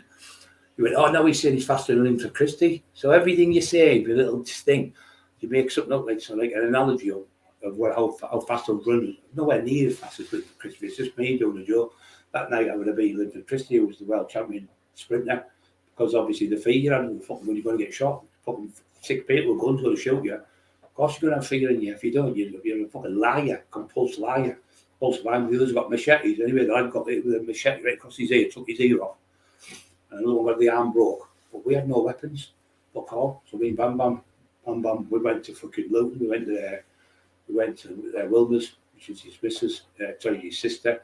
And the reason they call him that name, Wilma, was once they were watching the Flintstones. So we was called Bam Bam. BJ was called something else, I can't remember now. Pebbles, I think. We had one called Pebbles. And he was called maybe Fred or something, I don't know. But actually, he was called Bam Bam, was called Bam Bam because of the Flintstones. They named them after the Flintstones, the kids. Not the real name, just the nicknames. But we stuck with him all his life, Bam Bam, because I think he used to use a little hammer as well. He's got another, died of cancer, God bless him. Been in some fucking fights with me, and like, it wasn't the best fight you could ever have, but he didn't give a fuck. He did not give a fuck. I was fighting with a lad called Ogletree's name, top fighter. He had about 68 fights in the ring. Proper fighter, this lad. And he went, who are you looking at? I went, oh, you fucking talking now? He went, sat down with another couple of big lads from Park End. Thought he was clever cunt. I went, listen, I just got out of jail. And he said, I was down to about 20 stone, 4 pounds, but I had a fucking 6-pack on top of a 6-pack. I was ripped and fought with all the circuit training. I stood there and he went, you'll be able to fight now, you're not that big. I went, are you fucking daft, you daft cunt? So anyway, I sat down with your Bam Bam said, he said, give him a fucking bat. I know he's just a daft cunt. So anyway, I give him a knee. I give him a drink. Then I fucking got him another drink. The next minute we sat there and he went, He was drinking a bottle like that, and then I looked around at Bam, and he hit me in the face with a bottle, caught me fucking eye. Anyway, I grabbed him, picked it up, smashed him right into the bar, smashed his head at the big, he was in the steam packet, smashed his head at the side of the bar, big massive pillar about 8 inches, no more, but 8 inches be 8 inches, like a big beam, like you put across the beam, the old-fashioned one. Smashed him into there, and I fucking smashed him a bit. I broke his jaw, I fractured his skull, and I think I broke his cheekbone. He went to the fucking police, got his wife to get the police on me, so I've been home, I'm in the, coming out from Wheelston, there's a gate arrest up for me, but I was getting out to say on the fest, because I got out on normally on the 30th fest. I was watching it, I was looking after Gina G. Just a little bit. She was in Sunderland, and he said, come through, Gina G's on, and the lady wants to meet you. But we are from Annabelle's, it was called, she wants to meet you. Beautiful woman, looked beautiful she was, big, tall, blonde woman. She said, I'd like you to be help us manage the club. When you get out and that, she won't give me a job as the manager of the club with her. I said, I do my own stuff. I said, I do a bit of fighting for money and stuff, and attack drug deals. She said, oh yeah, I know about it all about you. I said, yeah. So anyway, we went from there to a place called, for the people from Sunderland, you went up the stairs, there's a big car park on your right, and you went all the way up these stairs, you went another block of stairs, and you went into the club, and then you went down these stairs inside, or you got like, I think it was an elevator, I'm not sure. You went down at the bottom, and it was fucking massive, big, massive place. Gina G was right at the front of it, and I'm stood here, and then he stood that side, and he looked, so we were stood in front of her. She said, no one will be able to get us in here. I said, listen, anyway, he's the best fighter in the North East. There's no one going to get past him. He said, I'm there as well. I'm the top fighter. I'm the best fighter in Sunderland. He said, so you've got the best 2 top fighters in the North East for you now. She went, not really. She went, she's tiny. I'm not joking. She was that big, but 5'4" or something. 5 foot. I was like 6. I'm 6'3", but when I wear a pair of boots, I'm not like 6'4" a bit. So she went, you're absolutely huge. She said, your back, I can't see over the thing. Can you go over there? Because your back's that wide, I can't see over the thing. Trying to move away. She was laughing her head off. She said, anyway, she said, can you come in? I went, yeah. We sat down, and she was sending us bottles of champagne, Gina Jean them. She stayed a couple of hours. What a lovely lady she was. And then we had, I worked on the door, but I taxed the door off them in the Coliseum, me and Ernie. Goes in, the ones who owned it were trying to set people up, scumbags, they were both pro snitches. And anyway, they were trying to rob me with the money. Anyway, they were trying to get me done for the cops, the 2 shootings there. And they tried to get me done for some racketeering, but I got off with it. So we went in, I took a couple of lads, stuff like that, lads from Hartlepool, and he come down allegedly with a 52-seater bus of kids. He was going to come down. I said, no, don't need them. I don't need to leave it out. I said, do it this way now. Goes in, I said, the door, we've got the good news and the bad news. He went, what's the bad news? I said, the bad news is, you don't own this club. So how I did it, you think, what the fuck can you do a nightclub? The owners put them in a big fat lad from Sunderland, I can't remember his name now, big fat lad from Sunderland, about 26 stone, massive. So maybe 30 stone. We put it in his name and he went on the news, local news. Nightclub opening in such and such, I'm the owner, I'm the such and such. He was like, if they got caught, he would take the jail for it because they were legal clubs, you see. But you could open them, there's like the little laws you could do. But anyway, the people who owned it, they let him become the owner. So he said, why don't we? Because one of them got caught for doing drugs and was in jail on remand. And the other one was on the run somewhere. So what happened is, we go to the door. We said we take the club over. There's a couple of doormen we liked. He said, you can stay and you can stay, but you have to go. So we got rid of them all. We didn't need any people in there because it was the lads who used to do a bit of security for them. So we went in, me and Ernie, and our tomato post said, right, took over the club. But what happened is, QFX were on that night, and it was the one that they come to the door, come up the stairs, they went, who's in charge? I said, I'm in charge. And he said, yeah, speak to Brian. I said, what do you want? He said, we've been booked here tonight to do a gig. I said, no, I didn't know that. He said, yeah, but well, it is Brian. It's Brian, isn't it? I said, yeah. He said, the girl told me your name. I said, yeah. He said, the only way we can go on stage is if you give me 10 grand up front. I said, not a problem, give me 20 minutes. Jumped in the car, was flew around the corner, one of the houses stayed at. Money, put it in the phone bag, come round. There's your money, and there's an extra 500 quid for you. I went, no, we don't. I said, no, keep the money, because of obviously your time and money. And later on, they were on top of Pops. Not the next night, I think 2 or 3 nights later, they were on top of the Pops. They did a gig, and Gina G was the same. She came up, she went, I'm on top of the Pops on Thursday, she said to me. She said, I'm just going around the different places now. So that's what I do different areas. So she was great, Gina G, but these QFX, they were brilliant. Emma would go to a party with them. She went to Scotland, to Glasgow with them. And there was a little kid with them in the house, and Emma stayed there over the night with them. But they were only little, and this QFX, absolutely brilliant band. So I had them once in the Mall, I looked after them, and once in another nightclub, I looked after them in a rave club. And they said, "Hey, Brian, you all right?" I said, "Yeah." He said, "You're looking massive." He said, "Last time I seen you were massive. You look even bigger." I said, "Yeah, I haven't been taking many drugs." I said, "I'm really trained hard for to get as big as I can." He went, "You can't get any bigger than that." "No, you can get any bigger." I said, "I can't." Laughing his fucking head off. But I also looked after the London boys. They came. They were lovely lads, and they were gay lads. I didn't give a fuck. I don't give a shit about anyone being gay. But it doesn't bother me one bit. You know, if they're gay, they're gay. Sometimes a lesbian. Still a human being, still a beautiful person. Still, you know, unless you're doing disgusting things to people, it's different. But if that's what they are, that's what they are. You've got to like blend with people. You can't be old-fashioned like the old days, not that shit, because that's all cat. It's gone, isn't it? Like black people and all that. People being racist and things like that now, it's fucking disgusting. People have gone through all that shit, all that crap for years, hundreds of years of shit. And then people are calling them horrible names, like Tinfoil called him, Randy was calling him a packy bastard, and you packy dad, you packy this, you packy that. I thought, you fucking animal. Randy was really crying, he was telling me what his dad, he said, my dad was frightened and everything because he was saying he was going to burn the house down and burn the taxi rank down. Dad's about 80-year-old, his mum's about 75, 78-year-old. Fucking disgusting. Bullying people.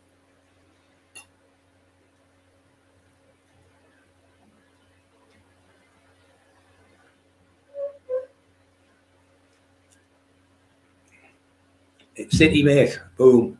I'd probably break your jaw in fucking 6 places to forget you. The divvy cunt.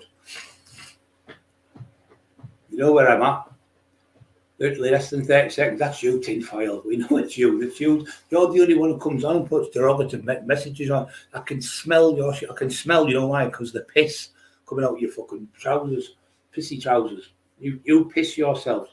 You piss yourself on the train. You got kicked off the train. Not the train. You pissed yourself on the bus in Newcastle twice in 2 weeks in the badge of the buses. You never got a move from there. You had to go from there because you divulged your own information where you were told by the armed response not to go on YouTube. You went on 17 times in one night, screaming and shouting. So you divulged, you broke your information. You told Carl Walker, we've got the IRA on you. And when they got Carl's phone, there was no IRA phone. He said the IRA phoned you from Ireland. They checked the phones with Carl's phone. He never spoke to anybody in the Faroe for 3 years.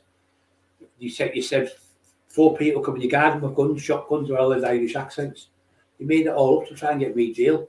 And that's why this investigation was so big, because the IRA were involved.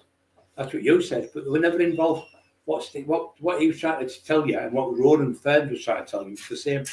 If you go in, he said to you, Ronan said, it was a great lad, he said to him, if you rip anyone off in Ireland, paramilitary, whatever paramilitary firm you're working with, he was seen going down the Falls Road, I think it's called, the biggest Irish Catholic place in the whole of Ireland. He was seen going down there on a pedal bike. So one of the lads, I think it was the UDF side, he was going to do one, ex-UDF, allegedly, and was going to do a book, I don't know his name.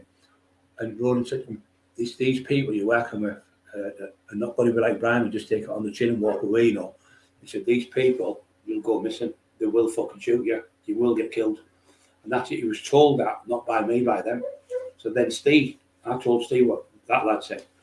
See what he's right. He said, what would happen, Brian, with him going over there with that shit in his pocket, them Subutex tablets? It's heroin. And I didn't know what heroin was. That there was such a thing as Subutex till I met Jamie Boyle. I never heard of them. So if you've got heroin in Ireland in your pocket, anyone knows anything about the IRA, you've seen the old films, they bring them out and kneecap in the fucking street in front of the family, they'll lay them on the floor. They'll do 2 things. They'll lay them down, you take it in the back of the knee, or they'll stand you up. So mostly if you're a man, I think they want to stand up, I think it's one to stand up and just take it in the fucking knees or something. But the pussy ones lay on the floor. And then you can tell who's who. when they say, look, he got his dish the punishment out, but he took it like a man. The other ones get chased. But what happens if you're selling heroin over there? I know 4 lads from Middlesbrough, family lads who good lads, but they were caught selling over there and they were told, get out, you've got a week.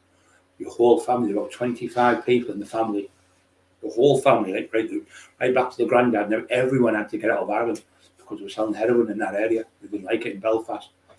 So they were kicked out, the whole family, they've never ever been able to go back, they said to me.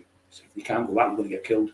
And once they have a threat in the IRA or something, they keep it, they never forget. It could be 30, 40 years down the road. But they never ever contacted you. What Carl was trying to tell you is where he's from, his area, he was trying to give you a heads up, but you wouldn't take it as a heads up because you think you know everything, you silly cunt. So what he's telling you is, in Ireland, if anyone's caught selling drugs or someone down as a paedophile, or they think he's a paedophile, they'll take you somewhere and kneecap you in front of your wife and kids. They'll come to your house and do it in front of your wife and kids. That's what they do. But if you're caught with drugs in your pocket, they'll put fucking 2 bullets in your head. And if you think you're going to be safe with a body thing on, a bulletproof vest on, they'll just put 4 bullets in your head. As soon as you land in Ireland, you'll get killed. That's what he said they'd do. He never said that he said it. But that was his analogy. That's what's going to happen to you if you don't fucking stop. Because Carl had to get out of there because he was in the naughty team, and somebody tried to kill him. The bullet come through his house, just missed his head by inches. He said, "I got the fuck out, Brian. I got away from it all." He said, "It was just getting too dangerous." He said, "I valued my life too much," and he just come on and told the truth. And there was he was on as well. He was the one who actually called him Tinfoil from Liverpool. Our friend, the fuck they call him. I can't use his fucking name now. He's a great lad. He'd always come on. He roast all the wrong ones. And he called him Tinfoil, and I couldn't stop laughing about it. So the cops said, "Oh, where's the dipstick?" He said, "Tinfoil frightens him and gives him dual arm and distress." So I said, "The cop, well, what do you think my wife got when the firebombed the house? Petrol bombed my car, put my windows through, put them through again, and then threatened to rape her while I was in hospital. How do you fucking think my wife fought? So what would you do if it was your wife?" He said, "Well, I certainly wouldn't stand there on the doorstep and let anyone in. I'd do what you said." Exactly. So what he did, what any person, any one of yous on here, any fucking single one of yous, every one of yous would rather die on the doorstep and get killed than your wife or brother or sister or hers or your mum or dad. Every single one of yous would stand up to anyone who was coming in the house to kill the dogs, threaten to kill the dogs, bum the dogs, rape my brother, rape me and kill me. But then he started putting things up dogs, Lee Duffy stuff and Allo and stuff, saying you're going to get Lee King, because Lee King's going to throw the knife down, and Allo picked her up and slashed him. It was he didn't mean to do it. He didn't take it out of him. Tinfoil pretended he cut the knife out. He didn't take the knife out. It was thrown out. Lee King passed it on the floor, threw it on the floor, and he picked it up and feel like probably 99% of people would do, probably 100% of people in fear. And he regretted it. I spoke to him, and he regretted it to this day. But you torturing people, with these type of people you torture will destroy you in 2 seconds. All you do is you torture people, and then you start getting the police. So the fucking shit with the IRA, there was no IRA involved. He was just saying, if the IRA find out you're doing this, they'll do this, that, and the other. But you pretended to police that you were phoned by the IRA. You said they came in a car outside your house with 4 shotguns and then drove away. Then come back an hour later, drove away. Well, why didn't you fucking record that like you did with the car? You tried to blame Steve Mackwith because you've got cameras on your house. Why didn't you pick it up? Why didn't you get them on your phone or your wife on the phone? You've got panic buttons. You've got cameras out there. Because nobody came in your house, did they? Because the woman across the road who I know said he was screaming out the phone, "The IRA are going to kill me, hell," screaming out 3 or 4 o'clock in the morning. So the phone down response. The response turned up, went in the house, went all over, couldn't find nothing. So the next day you barricaded yourself in your house. Shelley put a post on Jamie. I've had to phone the police on Jamie. He's barricaded himself in the bedroom, threatened to hang himself. Said there's no way out of this. So he hid in the bedroom, and apparently the police had to kick the door in the bedroom, get him out, because he took that much drugs. He'd obviously manifested these things in his head. But when they checked Carl Walker's phone, there was no phone call to any paramilitary people or even one single person in Ireland. It was Jamie Boyle making it up. So when Carl went in, they checked it on and went, no further action. He got off as well. So why have all these people got off who's supposed to have done all these threats to you? And Maria's got off, and Steve Mack, and Steve Shannon, and Terry Dicko. Dale Brendan High. You've had every one of them arrested. Dale got pulled in. He was under investigation for something he did about a week or something. And then they dropped it because it was you torturing him, because he showed all the police the stuff what you were doing. And you tortured that man, and he had stage 4 cancer. The man was dying when you were torturing him, you fucking animal. And you still went on. You threatened the rape his dad, bum his dad, bum his dog, sell his dog. You put his dog online for sale. People knocking on the door asking for the dog. People phoning up asking, "Shut up!" That's Alsatian. He's a cunt. He's a cunt, that dog. He's fucking huge. He just looks so innocent when you look at him. Fucking teeth on him. What a load of shit. Goodness. Scotty and Nash's. Oh, he's that again. That's you, Boyle. That's you. That's you, daft cunt. That's you, because you pretend to be. He comes on the daft cunt. He said, pretends to. You talk a load of shit, you little fucking bum boy. Hey, bum boy. Load of shit. Yeah, we know you've got that on your underpants. Not the back of your underpants, on the front of them, haven't you? Loads of shit on the front of your underpants, because we know what you do with it. Hey, don't we? Little weirdo. Oh, you talk a load of shit. I thought I was getting arrested, you crank. I know you, you little fucking crank. Were you going Nasher as out the Beano? He's always coming on with cartoon characters like Gary Smasher. That's that daft cunt. Silly cunt. Silly cunt.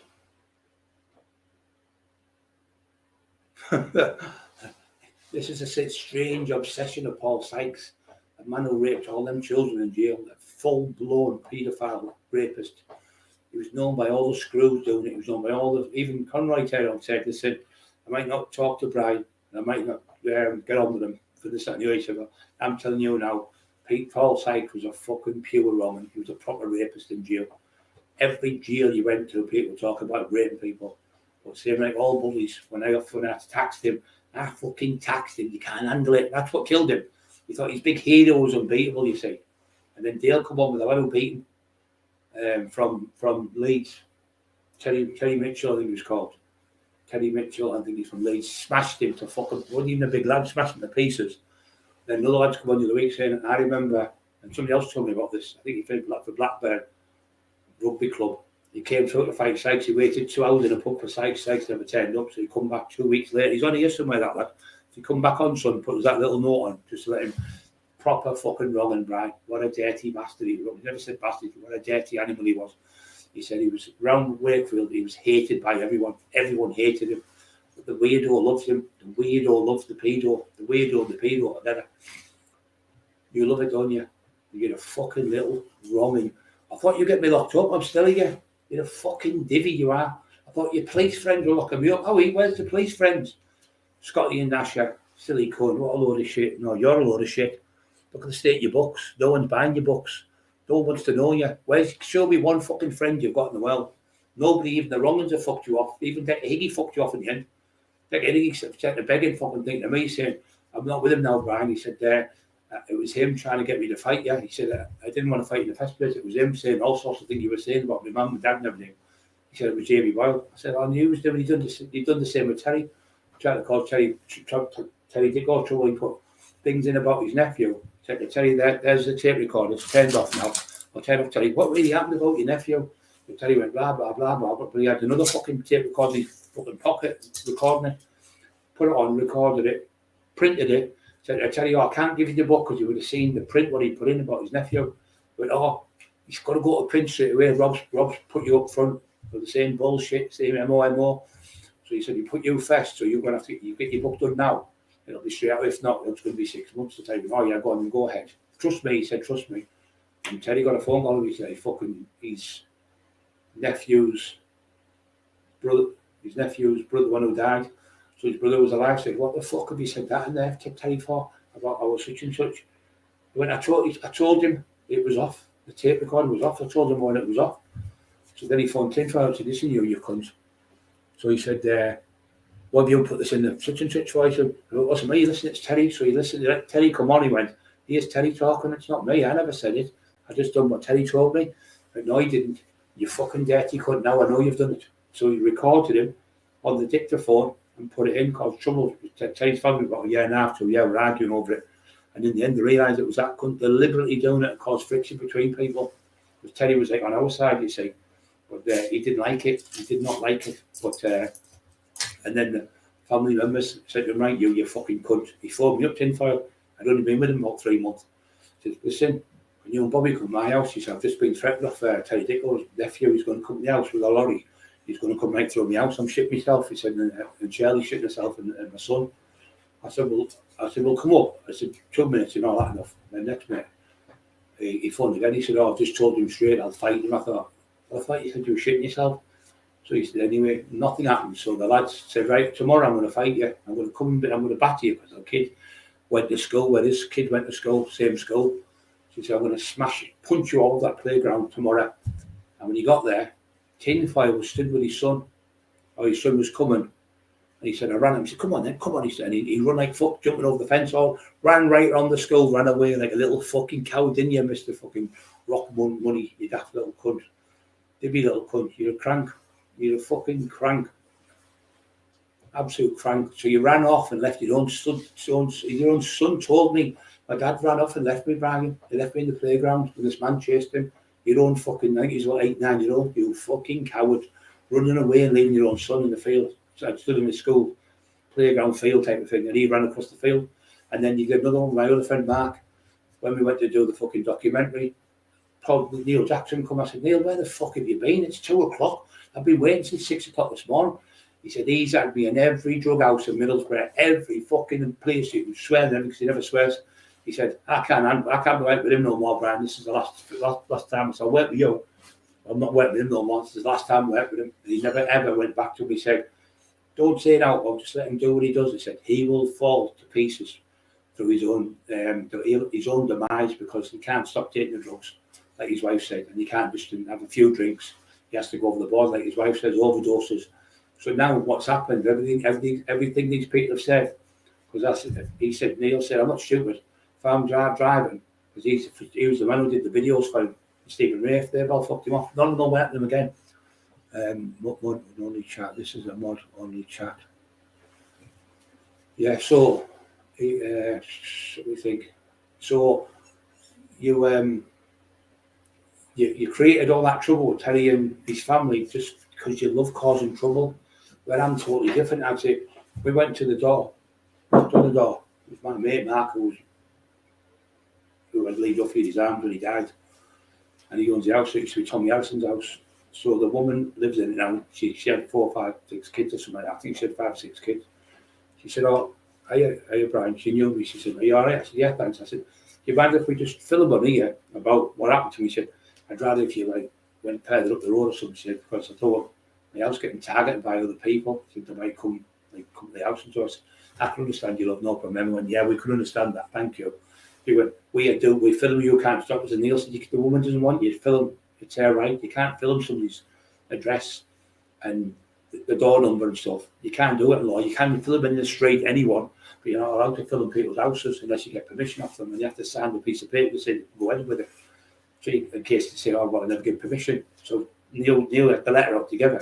She said, "I'd rather leave it." So she's on the phone talking to Mark.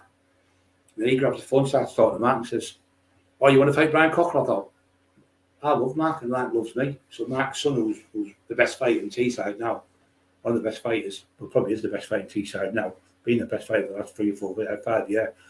He phoned me and said, "Listen, fuck Jamie Boyle. He's a little crank." He said, "Me and my dad love you. You ever need me, champ? He always calls me champ. You need me, champ. I'm there for you."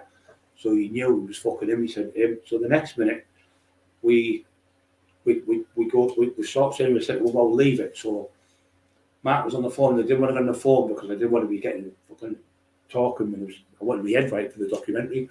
So I'll phone you later, but Mark, and he shouted over the phone. So anyway, he was offering to fight you there and all that. And then he said, then he's done it again. So he's on the phone. We're 10 minutes down the road driving. We're going towards Eston. So we goes in the graveyard, looks at the graves and stuff. He's on the phone texting Mark still. He said, Shirley's still doing it. We goes to the red car. 3 hours falls there. She's still on the phone arguing with Mark. Like non-stop texting him. So the next minute we're in Eston. So we're going there. Next second, then we've got a text off our friend, Dave Thomas, another one who was one that got caught. Another one. He turned around and said to him, would you give me some stories on Lee Duff? He said, no, I'll give you fuck all. I know loads of stories. I know more stories than anyone about Lee Duff. I went to school with him since I was about 13. I know everything about Lee Duffy. He said, I know him. We used to play fun fights on the field and everything. So he said, I'm giving you fuck all. He gave me the stories, the lovely stories. And Carol said, yeah, I remember the pork pie hat and all that. And I told her a few of the stuff that's in the book. She went, oh yeah, Dave Thomas, lovely, like one of Lee's favourite person. He loved him. So Dave was one of them people who could tell him off like that. Couldn't say, how Lee, fucking get out of here, I'm going to get locked up. And he'd listen to me because he knew I was fucking 100% staunch.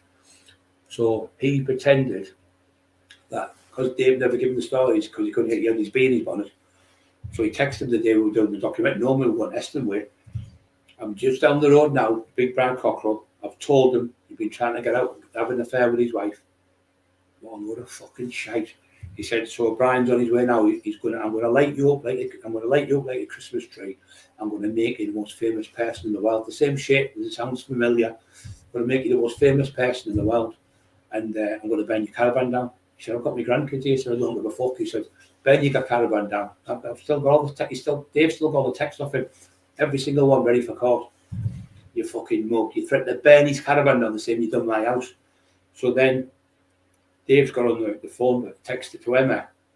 And she went, Brian loves you, Dave. Brian's not going to do nothing here. We're doing a documentary. So anyway, he said, oh, thank you so much. He said, I've got my kids here. I'm like, really good. He says, I know I can fight, but I'm not in Brian Cockles League. He said, not in a million years. So she went to talk to him on the sly, and he couldn't hear. So we get to the red car, and he's on the table. It's on the wall now, popping pills like fuck, falling asleep on the wall outside. I'm talking about fights I've had in the Olympia gym. That daft cunt stood there, popping pills. Anyway, the woman phoned up and said to Mark, oh, thank you for sorting it out. She said, Brian was fine. It was just that little one, really mouthy, horrible. And Brian never said a thing to me, never threatened me in any way. Not a thing, he said. And his wife was lovely, he said. And he said, thanks for your help. So what we did then, we went to Tucker's next door, but one. Not next door, sorry, this side. I said, we could have done it all in Tucker's and pretended it was that house. So we wouldn't have looked bad lying about that. The house we're in here, it wasn't this house, but it's the same house as next door. But we couldn't do next door because there's a lady in there with 6 kids. Didn't want to be targeted, which I understood, fully understood. And that arsehole, how dare she talk to me like that? How she said, give me my phone back.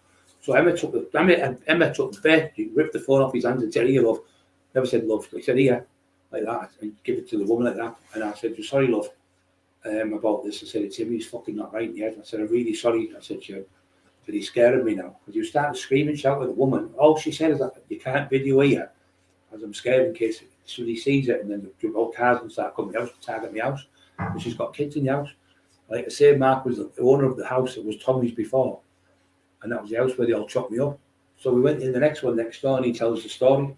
If you look on it, it's Tucker. He said, Brian was that badly beaten. I didn't think he was going to make it. If you watch it, you'll see Tucker's version, I think it's called, something like that, of what really happened. And did Brian Cockrell nearly die that day or something? I think it is, on my YouTube channel.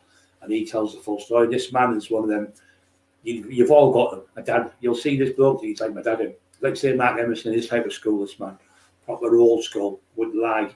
Even if you give him a fucking £1,000 to make a lie, he wouldn't lie for you. Because you wouldn't want to look stupid.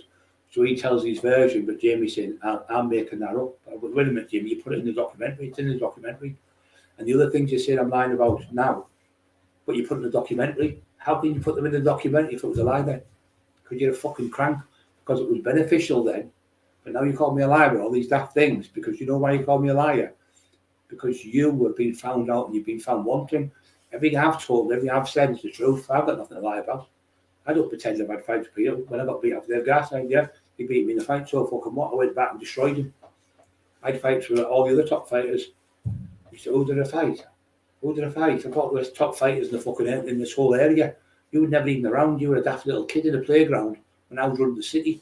I was running all the fucking cities like Sunderland. I was going to Newcastle. I was going to Bradford. I was working with people in Bridlington, Whitby, York, all the way fucking down Harrogate. I was working with people all over the fucking place. You weren't even about, silly cunt. You were in the playground playing ring of roses with the girls. You're a little fool.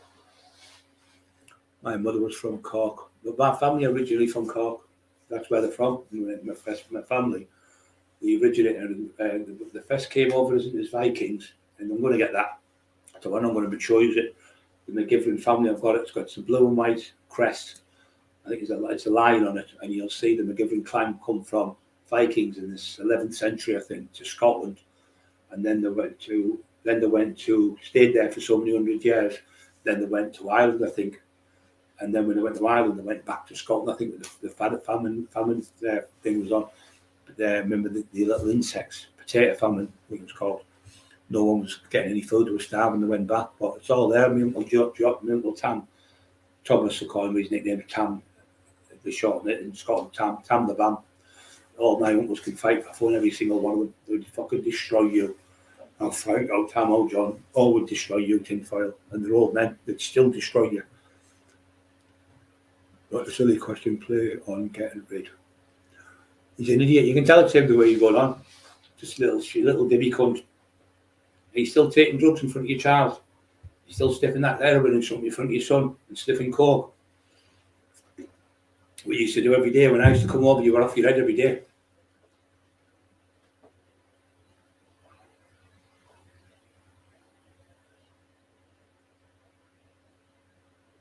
So he's a bad, yeah, complete divvy. Crank. We're leaving you mate now from Ireland, from Cork, said, whatever, Boyle's got trouble with Brian Cockrell, I'm not interested. They leave me alone, I'll leave them alone, so I'm not interested now. In other words, he's found out the truth. He's like, fucking hell, they're telling the truth. They've seen that much stuff. And he's done Boyle had a full lobotomy. I think if he hadn't had a lobotomy, mate, I think if he had a lobotomy, he might be okay. He's definitely mental, isn't he? Jamie, you're the man who says Paul Sykes Goats lives in your fucking house, you crank. You're the man who told the whole world you've solved the Jack the Ripper murder, 144-year-old murder in one hour Ripper tour. You know how fucking loony you sound, Looney Tunes. Did it? That's all, folks. You're a fucking loony bin. You're absolute Looney Tunes. You're telling people the fucking Paul Sykes was the fastest swimmer in the world. How could he be the fastest swimmer in the world? In 1974, I think it was, with Paul Max Spitz. Black moustache. Won 7 gold medals in the Olympics. Oh, he could easily be that idiot. You sound just like a fucking idiot, but you don't sound, you are an idiot. And the thing is, everyone's laughing at you. No one's fucking laughing with you. They're all laughing at you. Your own mum and dad, family, brothers, sisters, nephews, none of them would let you in the house. You're going on about this, that, and the other family. You don't have no family. They won't talk to you. That little girl, the little baby, whatever. That was 2 years ago when Shirley's kids had them. That's not your daughter. Your daughter lives in Middlesbrough. She lives not far from where you get sectioned. What do you call it? Rosebery Park. She lives near there. She goes out with a lad called Paul, and he's knocked you out in the house 3 times. You've come in, and he sparks you. She won't let you in the house never again. She said, "I'll never let him in the house. Won't let him in." And we had another lad called Paul who does mixed martial arts. He lives next door. He knows your sister well. He helped her with a gas bill. Nice man. He come and sat here one day with me about 7 or 8 hours talking about the old days, about Duffy and everything, knew everything. He said, he's a fucking crank. He said, Paul, next door, he said, I've knocked him out 3 times, unconscious, 1 punch. He said, he's a divvy. He said, then when your nephew come to treat me in the hospital, he went, I've come here because his sister sent me and his mum. He said, look, we're so embarrassed about him, what he's doing. We've asked him to stop, but he won't. Just to let you know, it's not us. And it's not his sister, and it's not his brother, and it's not his cousins and nephews. It's him. He's mentally deranged. He's been diagnosed with schizophrenia since he was 6, and he won't get help. Well, if somebody, I've got asthma, so I get an inhaler. I've got pains in my hands, so I get tablets to help me for the pain in my hands. You won't admit to your own afflictions. There's nothing wrong with being poorly. Wayne Ricardo, fucking hell, is that you? Is it the real one? Because I don't know if it is. That silly cunt doing it again. Yeah, Mark, I like your style, son.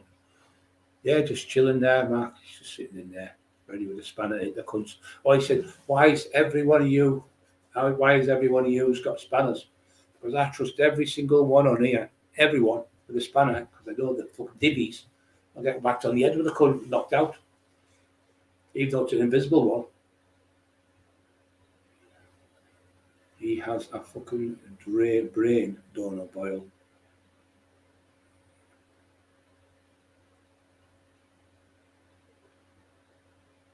Yeah, that's exactly what people are doing now. No one reads your books with your name on. They don't like it. People like books and write. It's the biggest dinner is gangsters. But I've made sure all the gangsters know. Stephen French told you, keep your fucking mouth shut, stop bullying people like Dale Brendan had. So Stephen French a liar as well now. You phoned the police on Stephen. You're fucking wrong, you are. You're a fucking little snitching, snivelling little grass. So you get your jollies off. Instead of saying, right, well, I'll have a straight. Now, somebody comes in here tonight, so, right, I'll have a straight. Even now, how badly I'm, I'd still go and fight the cunt. I'd rather get it over with. I'm one of them who can't sit there. Bam Bam used to say, I can see you, I know what you're thinking. And I said, what? And went, you want to smash that cunt's face? And I said, such and such yesterday, don't you? I went, yeah. I can tell that. I know you like a book, he said. It's before the book got written. Bam Bam said, but the thing is, Brian, you're going to fucking destroy the cunt. I'll come with you. I'll come with you to drag him off. Drag you off him. I said, well, I used to say to people, don't drag me off. Because I hate that. But you know what I mean? Because if someone's got your arms like that, you can't defend yourself. Then some fuck, I've been caught a few times of people punching me because somebody's grabbed my fucking arm. What are you fucking doing? Grab him instead of me. And they can't keep me arms. I just pull off their arms when I get home. But once I've got locked on them, they can't get me off them. I like a fucking bull terrier, I won't let go. How would they have, Brian? Nah, I don't need the off, mate. I really don't need the off, mate. A book like helps relax. Books and barrels there. So yeah, you fucking out. You read with blood. You put books, you put a documentary in it, the fucking machine just blows up. There's that much bullshit in it. You said you were the ABA. You said you reached the ABAs 3 years in a row. 3 years in a row. You said you'd had 27 bouts of fucking diarrhea. That's about it. You've never had a bout. You never even passed your medical. You never passed your medical, Mark. He told me he didn't have a medical. He never had one. He wasn't good enough to box. He was shit. I boxed once and I boxed in the Dragonora Hotel. I got beat on points. I got beat 2 rounds to 1. I got beat off a lad from Leeds, about 16 stone 5. I think he was now 16-10. I'd only been fighting about 2 months. No boxing. But I was too late for it. So as soon as I went up big, I was better. That was my thing, being big and strong, street fighting. So I went back to being what I was good at, the boxing. But I still sparred every week with people like Peter O, people like fucking Lee Duffy. We used to mess about. People like John Black used to have me on the pads. People like John Dryden took me on. Maxie Smith, brilliant trainer, absolute brilliant fucking coach, world class fucking fighter. Maxie Smith, really good boxer. I used to train with Frankie Atherton, strawweight champion of the world. He was. He went to Madison Square Garden, fought 10,000 people at Madison Square Garden. He fought in front of. Absolute legend of a fighter. Mark Owens, world champion, kickboxer, 17 fights, 17 wins. He went, when we used to mess about, he went, there's no fucking way I can beat you, Brian, no way. He come to my house, he was upstairs, we were watching the telly, and we had the chairs upstairs in the bedroom, me, Bobby, his missus, and a few other people. We sat there, because they had the telly up there, they sat in that word called the sat thing. So we were sitting anyway, the big telly's on, next minute watching the fight. It was Manny Pacquiao and Mayweather. And I was sat there and he went, fucking on your backs like that, Bri. He said, you look like a bull in a field. Fucking huge. Your traps are touching your ears nearly. Fucking sad. You can't get any bigger than that, surely, you fuck. I was 23 stone, 10 pounds. And he could, because he was about 17 stone, 18 stone, maybe 19 stone. He said, I'm 18, 19 stone. I look like that, like a fucking twig next to you. But he could really box. He was really good at the mixed martial arts, really good. 17 fights in America, 17 wins, no losses. These are the type of people I was training with. You don't train with no one, you train with, you were just a divvy cunt. Fighting at 9-year-old. For 6 months, you lasted, and all the gyms kicked you out. If you had like all them fights, you said 27 bouts. Show me one fight you had then. Come on, show me one fight you had.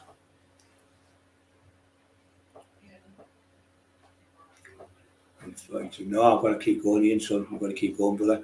I like to keep going because it's doing the troll's head in, mate. If I have a day off and they think you're bad, they think they're on you like a fucking pissing down the ATM. But yeah, the ATM, mate. Yeah, it's been a good life tonight. But the lies he fucking tells, we can't stop. But Dave Thomas would smash him to pieces. Dave's about 6'4" and about 22 stone, 21 stone, something like that. A big fucking lad who would destroy him. But he said, I'm not beating him up, right, and losing my kids because he's got grandkids and that. And he's got his kids. He said, I can't afford to fucking do it. Ian, Cameron, you okay? Hope you're doing better, Ian. And you were poorly the other night, mate, but I've prayed for you the other night, and really good content, different. Yeah, mate, it's just the truth. All I do, Mark, is, Ian, I just tell the truth. And if you tell the truth, you can't get done for malicious communication. You can't get done for lies. I'm only saying what Jamie Boyle's saying in books and what he's saying to people on documentaries. He actually thought that Jack the Ripper, he's told everyone that he went to London on a 1 hour Ripper tour. And in that Ripper tour, after he watched it, he said he knows who Jack the Ripper is, where he's from, and how he got caught. Well, he never got caught. It's an unsolved murder, 144 years, hasn't been solved. But Jamie Joy Doyle, our national treasure, goes to London on a 1 hour Ripper tour and says the Ripper was on the clipper ship coming back. And in the, what do you remember when you were a kid, Ian? You remember when you were a kid, your mum would put your name in your coat, like your Parker, or your fucking jacket you wore in the back of it, or your school bag, so you couldn't get lost. He said the murderer, the Ripper, written his own name in his bag.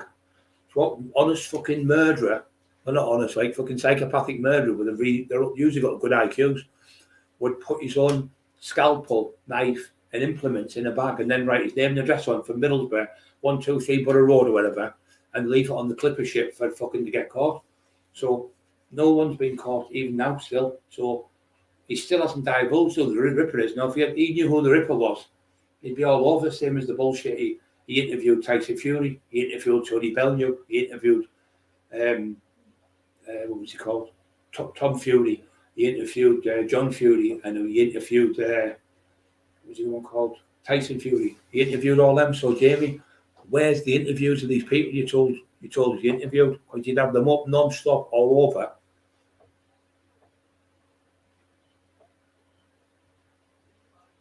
That's my family's real name. McGiverins and Cooney's, Peter Brian Cooney. Yeah, my dad was called. That was my real dad's name, Brian Cooney. That was his real name.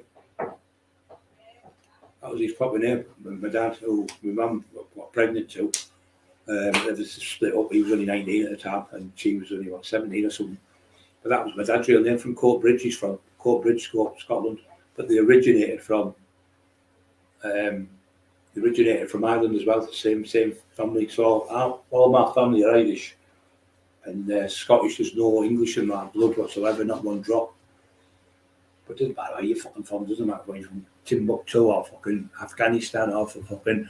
It's not. I don't measure a man by how much money he's got. I don't measure a man by how good a fighter he is. I don't measure a man by how good. How big his house is, or how much money he's got in the bank. I measure a man by the way he conducts himself and helps people, and his politeness, and be courteous towards people, and be graceful, and be loyal, and don't tell fucking stupid lies. Because what happens when you tell lies like Boyle? You always get found out. I mean, come on, Jack the Ripper. You've got you know who Jack the Ripper is. Then you said Paul Sykes. Paul Sykes was a faster runner. How can you be a faster runner when the Olympic champion? And what he said, because he could swim brilliant. I said, so he did 23 years, I think it was, or 21 years in jail out of 24. So Ian Cameron, I'm asking you, where the fuck did he swim in these prisons? Because I've never seen a prison with a swimming bath in my fucking life. So how did he become a better swimmer than fucking how did he become a better swimmer than Mark Spitz, who broke 7 world records at the fucking Olympics in America? Absolute best one ever do it. Absolute lunatic he is. Mental patients. Yeah, you can get to that, Jim. I'll kick your ass if you don't. I'll be coming looking for you. Yeah, I love you all the world, Ian. I'm always here for you. You know that, brother. You'll feel a lot better, mate, and just keep going. Don't do too much. Even if you can't be able to go to the gym, just go for a nice walk. Just walk and really clears your mind. And if you've got a dog or anything like that, just go. Even if you can't really go outside, use your stairs as a stairmaster. Walk up the stairs, walk back down, have a minute rest. Walk up the stairs, walk back down. Just roll the banister, And after you do that, after a couple of weeks, I had Emma sprinting up the top 10 times, sprinting back and walking down and sprint the top because the high intensity interval training would strip all the fat off you. And she lost 4 stone of fat. She lost all gone. She looked marvellous there. And Kerry Peter Rose nephew, lovely lad, Tommy Orr, absolutely brilliant lad. His dad, he could fight. He had a 20-minute fight with Lee Duffy. Fucking total fight with 20 minutes. They ended up calling it a draw, the both of them. Yeah, in Escalating it was. Tommy wasn't a big lad, Tommy, but he was really technically gifted. Anthony Orr, another Orr, all the Orrs are gifted. Little Charlie Orr, love your son. Classy as little Charlie. He's going to be the new Brian Coughlin. He's the new big thing in Teesside. I'm telling you now, all the top lads are saying it. He's fucking awesome. He's not scared of no punch. Honestly, he's awesome. His hand speed's phenomenal. His fucking power's unreal. He's only about 16, 17 year old. But he's been good. And the other Orr, I think it's another Tommy, I think he's called Tommy. I think he's another Orr who's in the army. He's the champion in the army champion boxer. But Anthony Orr was like a different class. No disrespect, Peter and all them. He was a different class, Anthony. Anthony was world class. He was a schoolboy. I think he was the lightweight champion, I think he was. But his hand speed and his movement and his head movement, everything about him. He beat the Eddie Elwood. Eddie Elwood boxed him, and he beat Eddie Elwood in the ring. Really good boxer. But yeah. 4-year-old granddaughter would batter Boyle in the ring. And whoever else him out, he wouldn't fucking fight her. But he would batter him. He's scared of his own wife. Shouts at him, he shits himself. Couldn't box a fucking egg box. You've never boxed in your life, Boyle. You're just a fucking fat slob who sits there watching fucking gay rape porn. And I can prove that. I'm telling everyone he watched gay rape porn because he sent it to everyone, to me, to Emma, to Carol Edwards, to Marty Joseph Turner, to Robbo, to Terry Dixon. Marty Joseph had 85 and 87-year-old sisters. One lived in Canada, I think it was, in Australia. One in Australia, one in America. Two thingies apart, across the world. And he was torturing them, saying Marty's lost the plot. And on to Marty's daughter and Marty's son, he sent it to as well.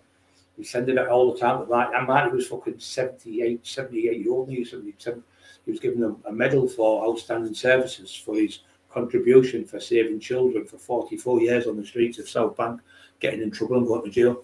His book was called From Boys to Champ. And when Marty was in hospital bad, he had his last rites read as a Catholic, sorry. And Boyle said, Marty's died this morning. So we were crying, those me, Bobby and Emma. 2 days later, Marty phoned me up. He said, "You all right?" Yeah, he said, "You won't believe what Boyle's done." I went, "What?" He said, "While I was fucking nearly dead, he's only gone and got my book. Went down to Rob Brenton's, War Cry Pubs, War Cry Press, the fake companies, by the way. I proved that last week to you when I showed you the letters. Fake companies, they had to re-amend it to Rubik, when the judge was at court with me. So he said he's only changed the book from from Boys to Champs, because they were little boys, to Champs, because one runs Connie. If you look at Cornelius Carr, who's the world champion middleweight from Middlesbrough, world champion from a little skinny little kid, nobody from a little area to be the world champion. He beat Eubanks in the ABAs, and he beat Eubanks and Nigel Benn. He beat him, and he also fought the great Steve Collins. Beat him in a rout. He beat him in Wales, and at the end of the fight, he said to Joe Egan, and he said to Marty Turner, he said, the better man lost. He said the better man was him. He said his fucking body shots doubled me up. He said I thought he's cost me my house tonight because the money was to pay for the house or something. He said I thought he took my house off me. He said I really thought he won the fight. I think it was two rounds to one he got beat. But he said I really think tonight, when you get honesty, you say I got beat tonight. And he told the truth, but yeah, that's the truth. That he's from Middlesbrough. He doesn't live here now, but he's the world champion and would say one of the best boxer we've ever had in Teesside. To be the world champion, fucking marvellous. But Marty had loads of people like that. Anthony O, schoolboy champion, John Pierce. He said to John Pierce, when I was in the house with him, he was doing a podcast. Yeah, when I boxed, were you there, John? He said, I had a crush on you when I was 13. I used to watch you when you used to come out the showers getting dried. I looked at my thought, me and Terry went fucking purple. Terry looked at me and went, I went, you know, like, I can't believe he just said that. Looking at his thing down below. I really had a crush on you, John. I used to watch you get changed when you come out of the showers. Fucking hell. No shame, none. Weirdo. You can't go anywhere, you little freak. You little freak, he said. At school, they all called me a little weirdo. Fucking they call you worse than that now. Little snitch, snivelling little snitch. Little shithouse, and got no bottle at all. Little coward. You're trying to poke me to do something, to say something daft, but it ain't happening. You've been doing loads of shit in the last few weeks.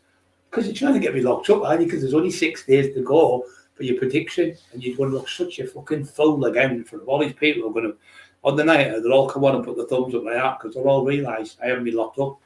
Because it's 6 days tomorrow you've got for the time limit, because it's all that shite. You thought 3 weeks ago, it'll all be sorted in 3 weeks. That's in your delusional head, because you're mentally delusional. You've got no fucking brains in there. Pretending people, Paul Sykes is ghost lived in your house, putting the willies up you every night, is he? And why'd you go to his grave every week? Say, hey Paul, how are you doing? You never met him. I taxed the daft cunt. I took £1,200 off him, and we took 20 grand of the jade elephants off him. And the people are still alive said to you, I went with Brian and Brian offered Sykes out twice at the table. Sykes was waving them away, doing an order on a walk, shit yourself. Didn't dare get up off the table. Didn't dare look at me. Second time I went, Dave Garside offered him out. He didn't dare get out again. He was a coward. He only fought people. Sykes, he knew. As soon as he was getting beaten in that fight in the 6th round for the fighting a chance in a lifetime for the British heavyweight champ title, he went that, no more, turned round in the ring and went and tried to get through the ropes, tried to run away the shithouse, like he did when Lee Duffy offered him out. He wouldn't fight Lee. My other friend, big, he's got 11, there's 11 brothers, him and 11 lads, all from Wales. Taffy Lewis offered him out in Durham, and D went, he went, oh, then he was jumping about, and he was fucking, Sykes was jumping about. He never caught Sykes, and he never caught him, but he stood up to him. Then 2 days later, he went, are we all right, Taffy? Straight away, that's when he knew he was scared of people taking his reputation off him. But he got knocked out, like I say, with Terry Mitchell, battered him all over Leeds. He never went back to Leeds. Then he got beat up. If you go up to my thing where it says Paul Sykes gets knocked out in a bar fight, Dale Brendan Hyde tells the story. If you have a look at Dale's story, and there's another one there, Emma talks to Simon. Watch that, you'll see where he threatens to burn our house down. And he was given, he said, Jamie got me to do it, but he told me to torture Dale. He said, crucify the bastard, crucify me, he was saying. He never swore on that one, he told me that, that's what he said, but on the one then he said, he told me to think the words were crucify Dale, crucify him. That's how sick you are, because what happened is Dale did the book, and his name was in there was an extract about as big as that on there, where it's on here now. And you were jealous because you went to Dale's name with them off the book. Dale actually written the fucking book, and he was showing you. He showed you where Paul Sykes lived. He showed you everything. Took you all over Wakefield. Dale was a great fighter, and you were calling him a rapist. You even created a page, and you called it Milo Books, M-I-L-O, Milo Books. If you look at Never Cocky, you'll see it. And he says, it's Milo Books here. We're just wondering if you'd be interested in doing a book. This is Jamie pretending to be a woman. My name's Lisa Grayson. You can see the full stuff on Emma Cockrell. Have a look, you'll see it. My name's Lisa Grayson. We've done the Debrick book, which was my friend Paul Debrick, which he never done. And then he goes through and talking, I'll do this, do that. Went on for ages. Next minute he went, are you going, would you have raped her as well to me? Would you have raped her as well? And he said, I knew it was you, boy.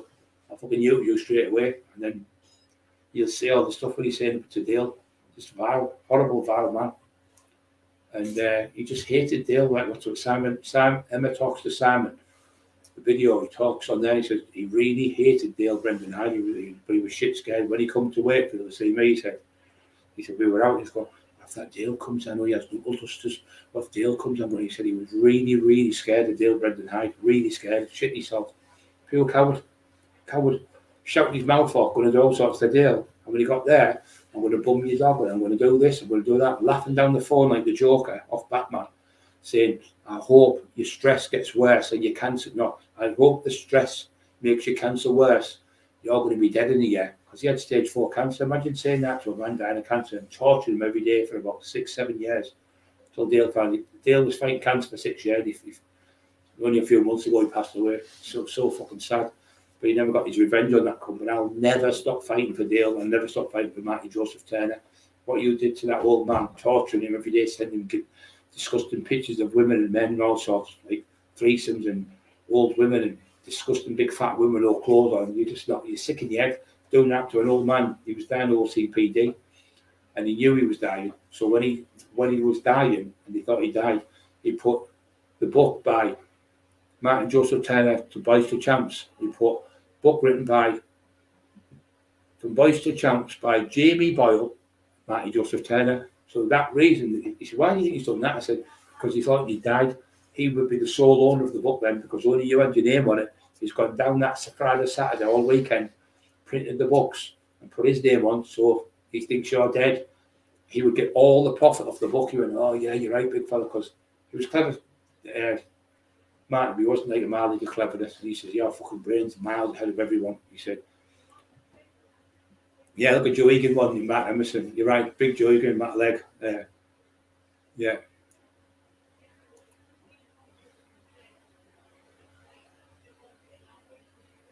Yeah, but he was speeding recovery, yeah, exactly, because he was calling the vile bullies.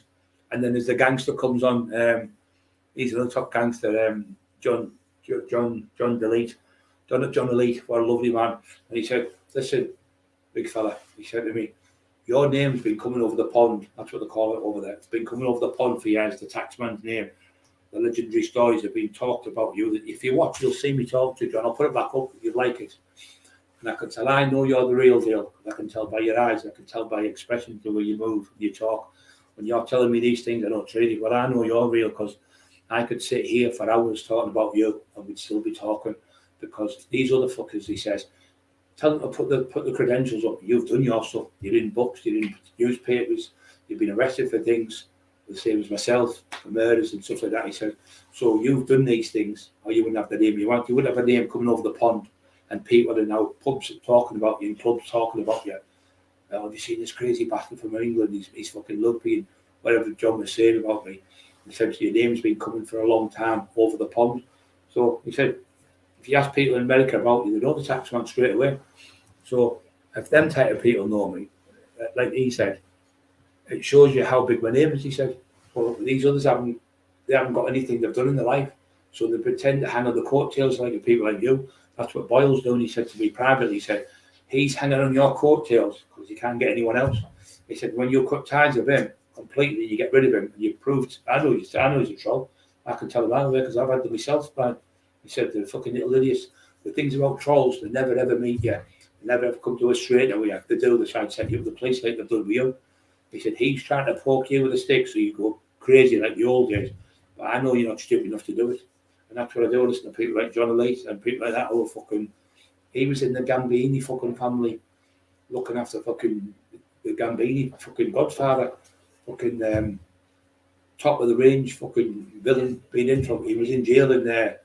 He was in jail in Brazil for 6 years. He got stabbed in Brazil twice when he was on the run from the police. Really nice man. Emma, what's John Elite like?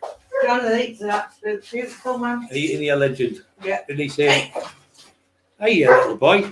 He's the legend coming in now. He like, yeah. So John said, didn't he, these snitches, grass you. John Elite's lovely. And he knows the score, what we've been going through. He said, he's had it himself in America. He said, everything you've had over here, the same as you.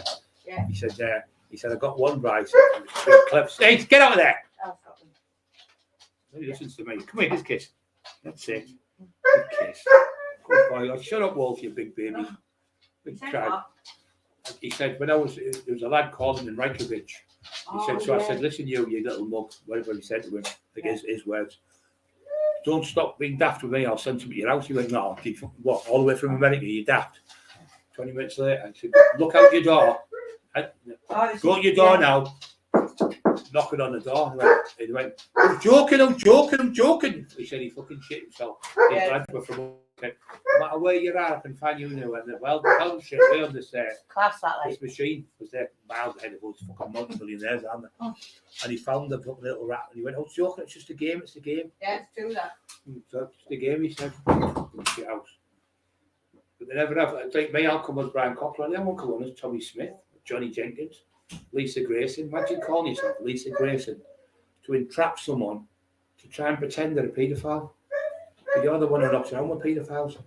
We talk about Paul Sykes like he's a legend. He's God, he was the best fighter. No, he wasn't the best fighter. He was a fucking crank. Yeah, he could fight, yeah, he could box, but he wasn't the top fighter in the streets. He was never known on the streets as a top fighter.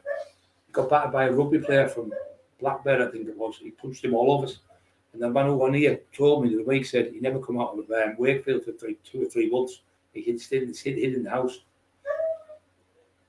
Mark Emerson, Brian, and Joe Egan. Yeah, they came on twice, and big Matt Legg's a great lad. So did he come on. Norman Buckler went. Matt went, sorry, we love you and hope you get better. And then big Norman, who can fucking fight for fun, went, Brian's the man, woof woof. Brian's the man, he shouted twice. Like, as if I'm up there, you know, the top fighter. When I was talking to Joe, I said, oh, you're a legend, Joe. He said, no, don't come that with me, you big fella. He said, you're fucking up there with the best. You fought some really tough men, Brian, and beat some tough men. So don't give me that. He said, you're up there. I said, well, thank you so much, Joe. Something like that talking about you and give you accolades proves that you're at the top of the tree. But we would have said, oh, I've never heard you, Brian. I've never heard about you having your fights. You all fucking know me down London, all the London boys, all the people in Bradford, in Birmingham, and Manchester. They all fucking know me right around the world, Liverpool, all over in America.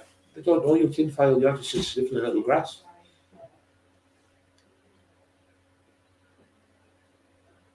I watched the boxing fight. Yeah, he fucking shit himself. Well, he was worse than that, mate, because I went in a pub. I went in, I was about 26, I think, 26 at the time. I went in there to the, yo, Sykes, oh, where's the money? Where's the £1,200? You go with him, go get him the money. So we had to go with this lad, we went to another lad's house to get the money. Then we had to go back to the lad to give him the £1,200, and he gave us £600. Well, £1,200, fucking hell, when I was 26, I'm fucking, what was that, 20, 30, 40, 50, 30 odd years ago. It's a lot of money, isn't it? 30, 33 years, 34, 35, 36 years ago. So took it off him, and then we got another phone call with Paddy Conroy. He said, listen, Dave Garside's here, got a debt in Wakefield with that Sykes again. So we went in the car, got there. I mean, Dave got out, Dave went in, get out fucking, oh no, sorry. First time it was with Terry Richard. And Terry Richard was there, and Dave offered him out that time. And it was the second time I offered him when I took the elephants off him. So it was the other way around, sorry. So Dave offered him out with Dave Garside, he wouldn't come outside. So the second time I thought, fuck you, I'm going in this time. So I went in. It's about 3 or 4 months later. Goes back in, he's at the same table. The kid looked about 14-year-old. He was probably about 18, but he looked about 14-year-old. Little baby-faced kid. You can tell he was a kid. And Sykes was there with a big beer pot, and he had a little half a lag of the kid. And he went, where's the fucking elephants? He went, oh, yeah.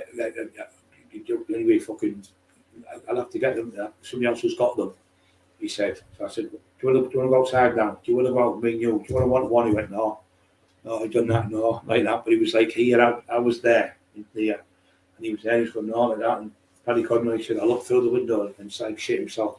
He went, no, he's waving Brian on, no, go away, like that type of thing. And you even said this, Jamie, on the Jimmy O show. He said Brian Cockrell offered him out, and it's on the Jimmy O show. You can see him saying it. And also, Lee Duffy offered him out twice, he said, but he embellished it, trying to make himself look like he knew more about me. It was Lee offering him out in Durham jail, because Lee came through, so he was just getting out of Boston, put him in the big jail, and he offered Sykes out in the wing, and he shit himself. Sykes got moved out a week or two, or whatever it was, a couple of weeks, for 3 days, I can't remember the fuck it was, but he moved out, and they moved him to Liverpool, got him out of the jail, but he was raping, bumming young kids on the D-wing, and he was A-wing, sorry, and D-wing, he was in charge of them. Taffy Lewis had the laundry, and A-wing, E-run, it was all kids, and he was raping the young kids, and he said that Paul Sykes was raping people, and he's sexually abusing people, making them do all sorts of things in the cell with him. He said, could stay near me to the poor lads. Anyway, he offered him out. And Sykes fucking stood near 3 screws. And then Lee was 6 screws in front of Lee, and like trying to push Lee back. He's going, you fucking nonsense, I mean, calling him these names. Sykes didn't do fuck all. He went, who are you talking about something? At first, then he put his hand up. And Dean went, oh, then started bouncing about, because he was like a fucking cat on a hot tin roof. Lee could bounce all over. He was fucking super fast. Would have destroyed Sykes, and Sykes knew it. Sykes got himself away from where Lee Duffy was, on the other end of the jail. A week or so later, whatever it was, I can't remember the full how many days he was in, but he never ever tried to have another go with his Duffy. Never. He shit his pants, and that was the thing about him. He would be, if he knew he could knock you out, he'd come and knock you out in a second because he could fight. There's no doubt about it. But when he knew there was something coming back, armory, like say somebody was throwing punches, and you had to fight back, he'd go, fuck this, and his ass would go. If he never knocked you out straight away, his ass would go. If you were a big lad and you could grapple, because he couldn't grapple on the fly, he wasn't a grappler. He was a boxer, he didn't have that strength. And Boy was going, oh, he's super strong, he's squatting 240 pounds, I think it was, he was squatting. I went, I could kill that. I could fucking kill that. Bicep curl. No, you can't. I said, I fucking could. He took me shit. He's squatting, I think he's got 250s each end, 230s and 220s. And he's only going down like that much. Shite, absolutely. He's got the prison record for the best squat.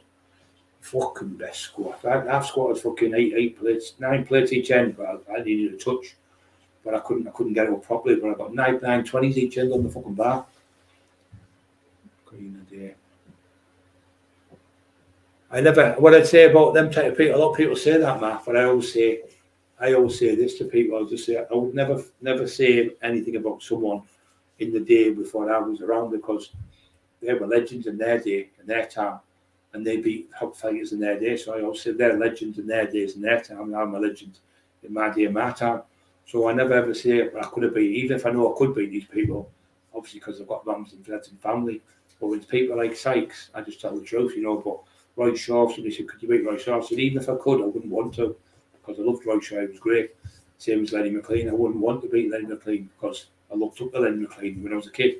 So they were like top fighters, you see. So I'd never say I could fight them people, because obviously they've got family and friends and stuff spreading around. So I always just say they were the best in their day, in their area. I was the best in my area. But it's just like, yeah.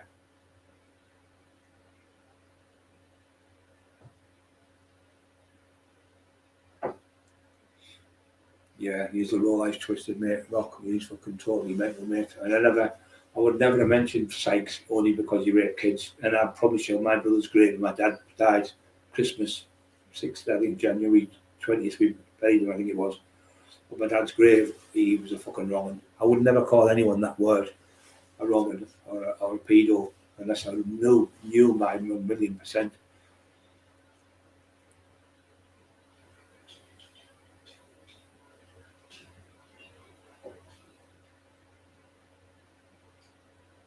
Yeah. Yeah.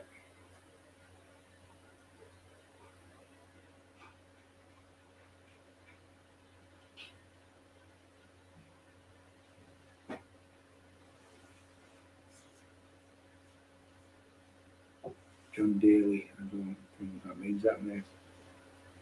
Put the John Daly. I can send that one there. Yeah. So what was I going to say? Starving, not getting my fare. What was I going to say is, I forgot what I was going to say. I've got a fucking bad neck, mate, tonight.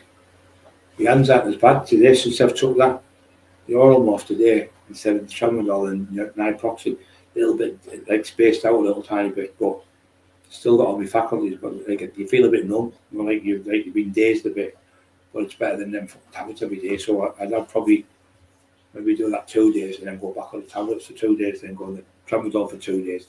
But I'm supposed to take 2 with tramadol and 2 naproxen, but they would fucking fry your brain, you know where you're at. And you can see that couldn't having 30, 40, 50, 60 a day tablets. I have to take them for medication, and they make you feel sick just having 2. So how the fuck his immune system can take 60 tablets? I think he said, his wife had, he can't stop taking them. She said, we come in, me and Jameson, he was on the floor, foaming, froth coming out of his mouth, overdosed on diazepam. And she screamed at him on the floor, and the kid's crying his eyes out. I promise I'll stop. A week later, it's back on, and the kid comes in and says, look, you're on them again. Look, you promised me. How dare you talk to me like this in my house? I can do what I want. It's my fucking birthday today. Your little fucking, what do you call him? Little Fanny, he calls his son. Calls the kid a little Fanny. Little son, little skinny kid he gets. Took me little Fanny. When I was your age, I was knocking people all over. No, you weren't. You were robbing people's houses with your fucking 15, 14, 15, went to jail for fucking burgling people's houses in Cove Young, Hemlington. You got chased off the estate. States was on that brown fucking sauce all over. You got chased off Park End, and you got chased off Colby Young. Kev Robson, boxer, a great friend of Steve Max, chased you off the estate. The other one that's on tonight, I think it's called Decker 3, but it's not. I've had to cut some out because the other lad's name was on it, what we're talking about. And the other one, it's got to be the condemning one you're going to hear is his mum. When you think about that stuff, it makes you itch. There's one where he's talking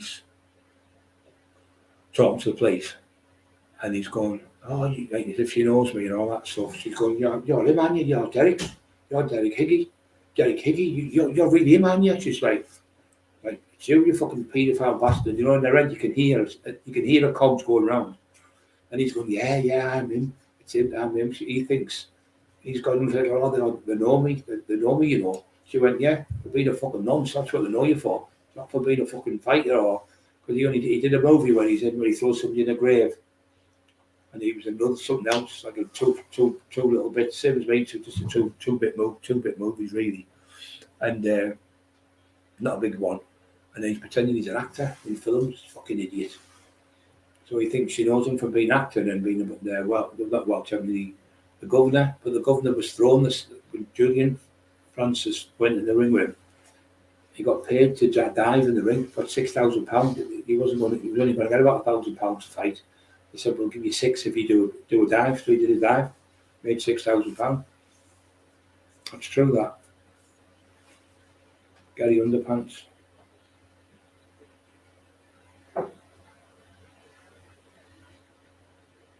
Gary Underpants, Underside. Yeah, I remember him from fucking your way from Hartlepool, taxed him. You fucking idiot. Proper fucking gobshite, telling Pete he was going to do all sorts to me. Going to get me beat up and all that shit. Yeah, he lives up that way, yeah, just up near out of Manaway. Gary Underside. He was related to, I think, Dave Garside, to tell you the truth.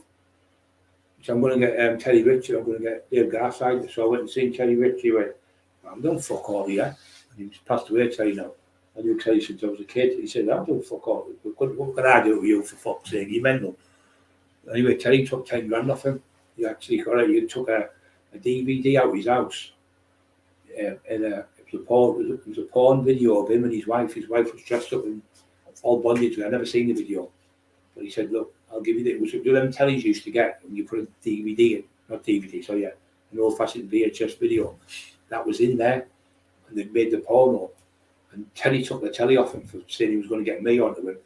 Fucking you threatened saying, I'm going to have a fight with Brian Crocker, you mental. He went and took his telly off him, took the telly and a few £100 I think he took off the mantelpiece. Anyway, he got home with the telly, he put the video on, and it was him and his wife. Folks, I've got the video of you and your pervert with your kid, and then you can see the kid about 6, 7 year old in the background walking about or something like that. So Terry said, right, I want 10 grand off. He got 10 grand off him. 10 grand he got. He said, I've got 10 grand, you can give you some. I said, no, I don't fuck all, keep it. Please hit the like buttons. I've never said that tonight. Where's Wayne Carrad? That wasn't Wayne, was it? It was that Dibby bastard, wasn't it, again? I think it was that fucking idiot again.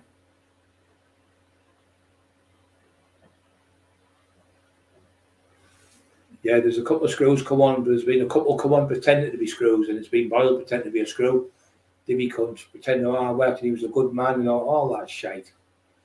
Yeah, there's another one comes on and says what Brian Cockle said about him. He said, I worked in Liverpool. I worked in Strangeways and I worked in Leeds. He worked in them jails 22 years and I'm a prison officer. Shut up! God's sake! I was a prison officer for 22 years and everything Brian Cockle just said on this, because he seen me talking about him, is word for word. So I did a part about Paul Sykes. You can see me talking about him. And he only told us, so shut up! Fucking hell, me head! I wish he'd shut them up. Yeah, so all lies. Everything Boyle tells you is the shite that comes out of his mouth. He's never been in a fight in his life. He runs away every time he gets the bat in the mouth off someone. Stokes, he knocked out. Got a bat in from Newcastle. He got a bat in fucking what was it? Stokesley, Queen's Head got knocked out in there by a 15-year-old traveller, sparked him unconscious, big family they're from. He was going to get the police. I said, go to the police, and we'll fucking bury you, and he fucking shit himself. And that's the reason why you moved from Stokesley, because you punched one of the ones who hit you was off a big, massive travelling firm, and you know exactly who they were. Things on your car, what you put on your car, that's its family who were, and you cacked your pants and you got yourself out of Stokesley. And I think to this day you put your own windows through to get a move. I really do. I really, but you try to blame other people because there was no one seen in the street. None of the neighbours seen anyone smashing windows, and no one was seen in the street. You were the only one in. You done it yourself to get a move because you shit yourself. You put your own windows in. It was dinner time or something at 6 o'clock, I think it was, this one. And his windows were all smashed up. So he phoned the police, trying to blame me. They never come that time. And the one where Shirley said, I seen Brian Cockrell pegging it down the road with a big iron bar in his hand and an accelerator in another hand, pouring it through the top of the roof. And that's funny because then the police never even come to my house because they know it wasn't me. And they looked for the car what we had. There was no car up there. His car wasn't seen. They had other cops where they've got cameras up. They could see where he lives. There's a camera right near his house. There's a camera on his house. So whoever done it must have had a different car than me because it wasn't my car. And the thing is, the cops never come to my house, Shirley. So you made that up to try and make me look better. All the police have got all the data and they've got the car registration. Driving out of the village, they've got the cameras up and got it up. They've got the perpetrator's car she put in. Never got no one's car. You're a liar, Shirley. You just make it up. So you've done that. So you and Fat Ass could get a move because you were cacking your pants because the whole neighbourhood turned on you in Stokesley after that because the travellers, you owed one of them about 350 quid. You couldn't pay it. And you did the same in Northallerton. But Gavin, you got gear off him over £500 with the fucking white stuff, and you fucking couldn't pay it. So you done it again. Your windows went through, and you blamed Gavin. Gavin wasn't even there. He was out on the town drinking, and he was in Darlington. So you made a fool because I knew that kid. I used to get white off myself, coke off him. He said he's using your name, he's threatening me with you all the time for 5 years. Been doing it. I finally met him one night. This lad at Elvis's. Went to his house, he was in there, and he went, are you Brian Cockrell? He said, you're Brian Cockrell. I went, yeah. He said, I haven't threatened your brother, you know. I haven't said that to your Jamie. And I was thought he meant my brother Jamie, because my brother's called Jamie Cockrell. He went, well, Jamie hasn't said that, but he keeps phoning me saying that you couldn't beat me up and this, that, and the other. I said, no, Jamie won't have your number. He said, what are you on? And it dawned on me, I thought, fucking boy, I'd only been one by about 2 weeks. And I realised it was that daft cunt. You know my relation is Brian Cockrell, threatening people in Northallerton with my name, the cheeky cunt, and Middlesbrough and Stockton and Dave Thomas. Shut up! Fucking hell, I wish he'd do something. So Bobby just stands there and lets him bark. Fucking all. He's just so fucking lazy he is. He stands like that, just looking at the dogs, won't just say we calm down. Well, I couldn't race your boats. No, he couldn't make it. Did he? 52 still on. People love the stories in the day. Yeah, so Taxi in that nightclub, and that night, the nightclub back in there, it was called Coliseum, but it used to be called Black Cats, Henry Africas, and something else before. It was 4, 5, 6 names, and if you go into it, you can see. I think he played there. She played Shelley Bassey. I think the Beatles were on in the town with us. It was called the Globe. I think they were in there. The Beatles went there as well, and what do you call him? Cliff Richard. He played there, and Tom Jones was in there, and Cilla Black, and I think Shelley Bassey played in there. It was called the Henry Africas. What was the other one? The Fiesta Club. That was at the Fiesta Club, and they had women walking around like with bathing costumes on, and like rabbits, you know, like look like a rabbit with a little thing on the back of the bum. They walked around cocktail women, that cocktail dress, and walking around and serving drinks. It was really posh, the club, really nice place. And in the end, I went into a rave club because obviously we used to be called Henry Africa. It was me there. It was like a African theme bar. It was all like African stuff, like voodoo mask on the wall and spears and all that stuff, all like pretend ones. And there was girls with grass skirts on and bras on and stuff. And there was a young lad, 2 young lasses, about 24, 25, used to come on. And they used to dance with a wedding dress on. They used to dance on. White Wedding Day. They used to come on every night, and then you get something like Chubby Brown or Bernard Manning come one night. It was funny. He went, all right, lads, you just come in just before he went on. He didn't go on stage, but he used to always come early. Now talk to the doorman everywhere he went, so he'd be there 20 minutes early. All right, now stood there like that, fucking massive. And we had tank tops on with a black jumper and my shirt, arms just sticking through the shirt, with my shirt on. He went, see that big cunt there? See him there? He's pointing at me. I went, mate. He went, yeah, yo. I want him on stage with me. If anyone no fucker's going to get past him, I went, no, no chance, Mr. Madden. He said, call me Ben. I said, okay, Ben. He said, and John Black said, yeah, you're in safe hands with Brian. He said, I want that big fucker next to me. He said, fucking hell, the size of him. If you've forgot to take your coat out, your coat's on. He started laughing. And then the next minute, he said, what day is it today? And the lads went, Monday. He went, well, if he said it's fucking Wednesday, it's Wednesday. And hold on. In fact, if he said it's fucking Christmas, it's Christmas. Good King Wenceslas last looked out on the feast of Steve and started singing like that. It was fucking hilarious. And all the dogs went at least with him and they were laughing and joking with him. He was fucking funny, really funny Bernard. Really, really nice man, really polite. Another one like a gentleman, old school gentleman. Please, no one could have a fight. He wasn't scared of no fucker. He was Chubby. Chubby was a gentleman. Chubby only lived around the corner from me. I've known him since I was about 19 years old. He lived in Redcar and he used to come to the gym, the Olympia gym. And he used to train, he used to chat, we'd be doing your training, he'd be chatting the bench press. He'd start telling jokes on how we Mr. Brown. And he said, Chubby, we call him Chubby. He said, how we stop? We can't train, you make us laugh. And then Don Williams, who owned the gym, he says he would be peeing himself nearly laughing because his jokes were hilarious. So you'd have to wait till he fucked off because he couldn't train. Yeah, it was funny. He lives around the corner. His son got in a bit of a fight with a lad who I know boxed, really good boxing for England. I had a straight with him because he was telling everyone he was going to beat me. So telling everyone he was in a pub. So I was to this pub called Sharky's. Emma was there. Cookie, Frank Yaffin. This lad with his cousins, about 20 of them all together. I said, I bet you want to fight me. He said, yeah, I'll fight. Yeah, come on. He comes outside. It's about 12 o'clock. He'd been drinking like maybe 4 or 5 hours full of drinking him. So he goes outside and it's the old Victorian buildings, pebbled ash walls, really sharp little pebbles on the walls and paint them white or cream or whatever. So I go outside anyway, he comes at me and I went bang, one jab on the chin, like right here, the chin and nose and like there. And he just went back over and he jumped up again anyway and bang, and dropped him again. I went, Sally, I've only hit you 2 jabs and I've dropped you twice. I haven't even threw a right hand or a left hook or anything. I said, come on. So he come at me again this time. I grabbed him in jiu-jitsu hold, threw him over my shoulder, like there, like that. I threw him into the wall, picked him up, and then ripped his face right on the wall. And all the pebble things on his face, ripped his face to pieces. It was like fucking molten lava coming out his face, all the blood, pouring the blood. I threw him on the floor, kneed him in the face, elbowed him, and he went down, he couldn't get up. He was fucking just laid out on the floor. Anyway, his brother, when he's had enough, his brother could fight. He was a ABA champion in the ABS. He was really good. Well boxers, street fighting, got no chance. Because I learned the jiu-jitsu with what come it was more like karate sort of thing, but I learned bits and bobs off different people. Roy Orbison, Globe, there was loads went there, mate, in the old days.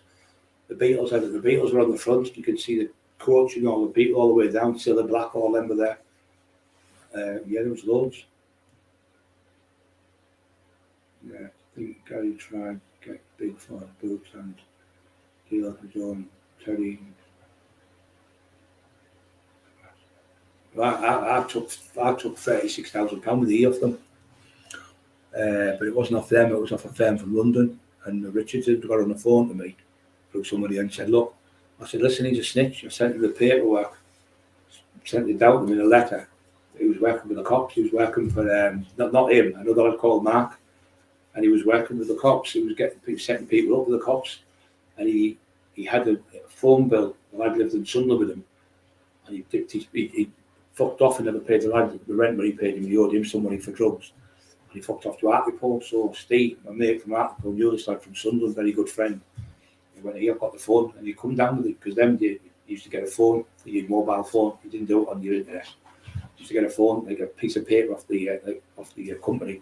And you'd get the name and that. So anyway, there was a bill on it, and it showed you all the places where he'd phoned. And one he kept phoning all the time, 100 odd times in a month. So he phoned that number, phoned it, and went, hello, such and such Wales, South Wales police station in Wales. He was working with the police in Wales, fucking whack. His police informant called him Mark, big fat cunt, about 25 stone. So the Richardson said, tell Brian he's done us the biggest favour ever. Thank you. And they taxed him and made him sell he had 2 flats, made him sell the flats because he owed them 40 grand. And they made him sell the flats and get the money off him. And we got 36 grand with the stuff. Died from London. Went, I'm just visiting from London. I said, oh, good. Never hit him like. But the other one, the big one who was there, I hit him with half a punch. And he went down, fell on the side. He was screaming like a fucking baby, like you would, tinfoil, screaming like a little girl. One little batty hit him with he was about 6'4", 5", big fat fuck, about 25 stone. I hit him right in the fucking chin, right underneath, because he was taller than me. I caught him with an uppercut. And then his mate was about 6'3". He was from there, Billingham. And he tried to be clever, stopping the girl who used to go out years ago in the door.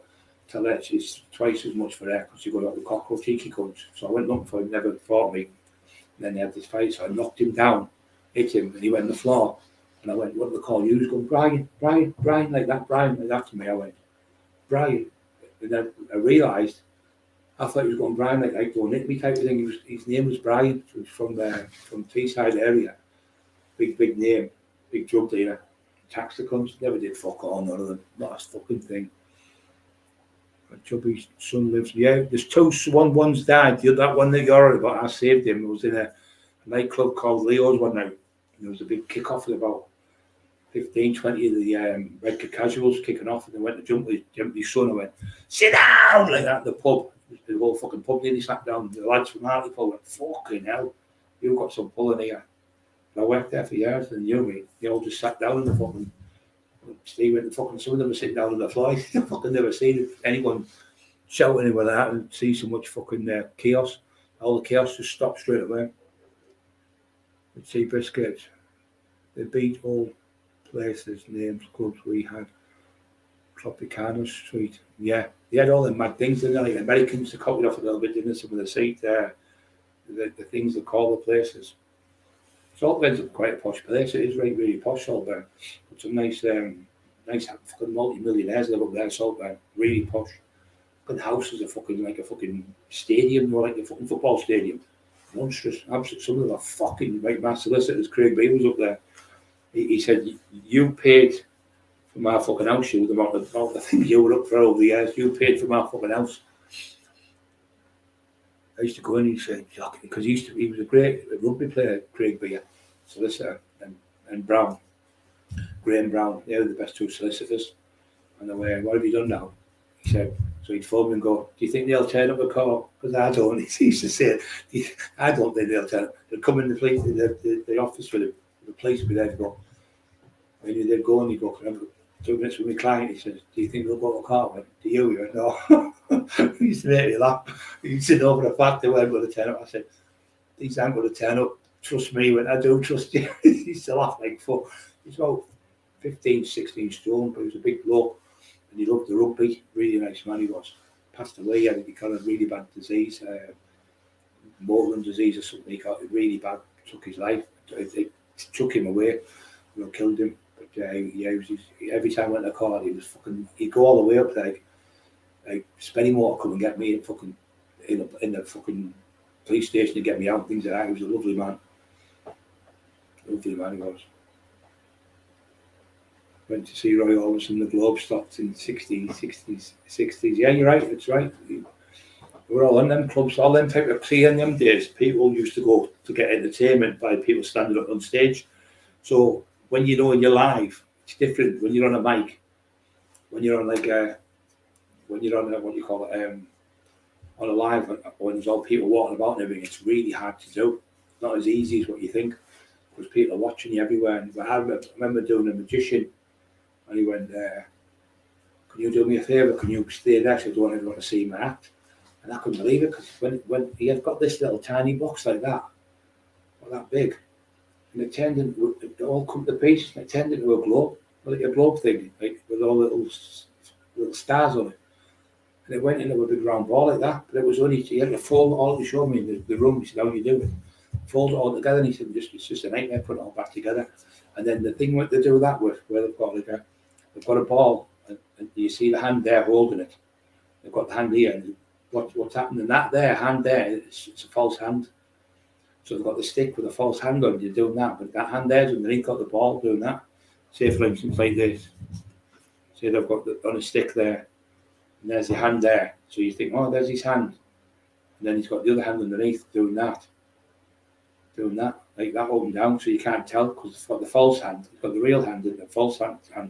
So the other hand's got the ball on doing that, and you think, oh, look at the thing moving and all that, and it just looks so good. You can't work out who's doing it, but it's a false hand on the stick. Oh, no, there's a false hand. Yeah, you learn me loads of things, the magician stuff. Yeah, he was a roofer. He used to work in Redcar. He lived in Dormanstown for a while, and he lived in Nicola Close, I think it was. It was called the Lakes Estate, the area. I mean, well, John lived next door. He said every fucking. So what happened? He first went out. It was Emma's relation used to work. Used to be in a band. And what happened? They were on the Lakes Club, I think it was called. And then all of a sudden, the fucking music stopped. Or power cut. So he stood there. I don't know what the fuck to do. I don't know what to do. About 10 minutes went. So he said, "Oh, can I tell some jokes?" He started telling jokes. Just out of nowhere. It just must have been from God or whatever. He started telling jokes, and everyone started laughing like fuck. So you got something like 20 quid or 30 quid for a band. Yeah, they paid like 10 quid each or something. And then you got 50 quid or 60 quid as a comedian. He said, fuck that. He's telling me and George Fawcett. He said, so he decided to be a comedian. Started doing the stuff around the clubs just in Teesside, South Bank, Grangestown, all them places. And he was just packed out every time. He charged something like £1 a ticket for somebody to come in, but it'd be like maybe 200 people come. Oh, hey, man, fucking stop. 200 people would turn up in the club, and it would be like just him and one lad. So he'd give the lad, like, say, 30 quid or something. He'd have like 170 quid wages, but he was doing 7 nights a week. He was packed out everywhere he went. And when you go to, I was going to go and see him because what happened, his son, what you're on about, Mark, if you see his son, you're talking, just say you're talking to Brian Cockrell, and he'll really tell, he knows me really well. And he was going to get beat up one night, and I stopped it. But one day he was out, and he got a good hiding. This lad, the lad who I beat up at Sharkies, what I'm just telling you about, I battered him. Before this, he beat Chubby's son up, this lad. He's a big lad, he was 6'2", about 15, 16 stone, really good boxer. Anyway, he has a fight with Chubby's son, batters his son, busts his nose and eye and that. So Chubby jumped out of the car near Leo's. He had your cunt and whacked him with a machete, caught him down here. I think it was 12 stitches he got. So George would come in and went and go and see him. Seen him, and he said, look, he's willing to give you instead of going to the police, because I think he'd already been to the police on it. He was getting him done. And Chubby would have got jailed for it because he'd already been up before. I think he's already been to jail, I'm sure he has. Anyway, he said, I'll give him 50 pounds a stitch. So they give him the money for it and got him dropped. We got the charges dropped for him. The lad went into the police station, we dropped it through his statements. Them days you could do that. You got him what?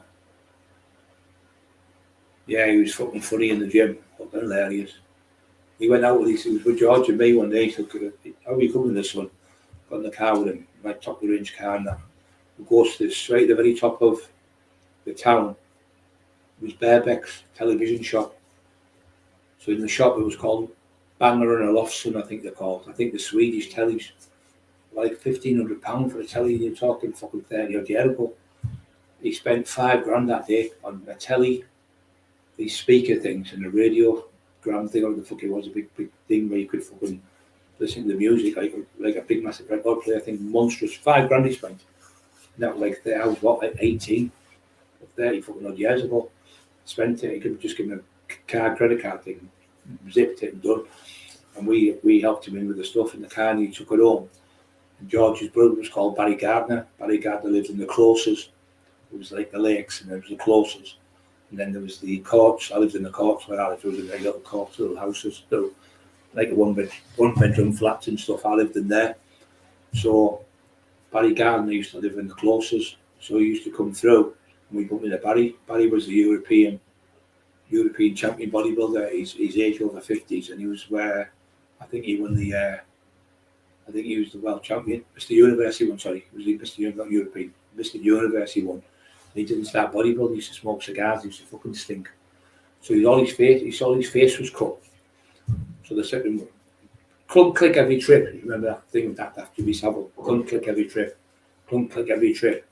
So this one said, well, if you'd done that clump click every trip, you wouldn't have had all them scars on your face through the car crash.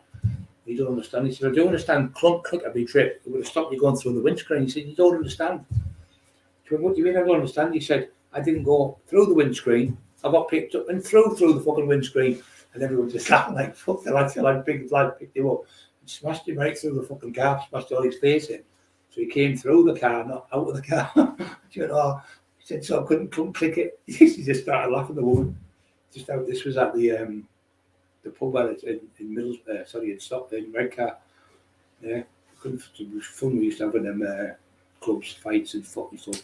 St. Peter would have a fight with you and come back about Monday and say, we all ready to get in? Well, you fight like fuck last time. We said, I promise I won't, and then you'll be alright. But if you did that, stopped everyone had a fight, there'd be nobody in the pubs. All you're there for is deterrent, really. You stop it.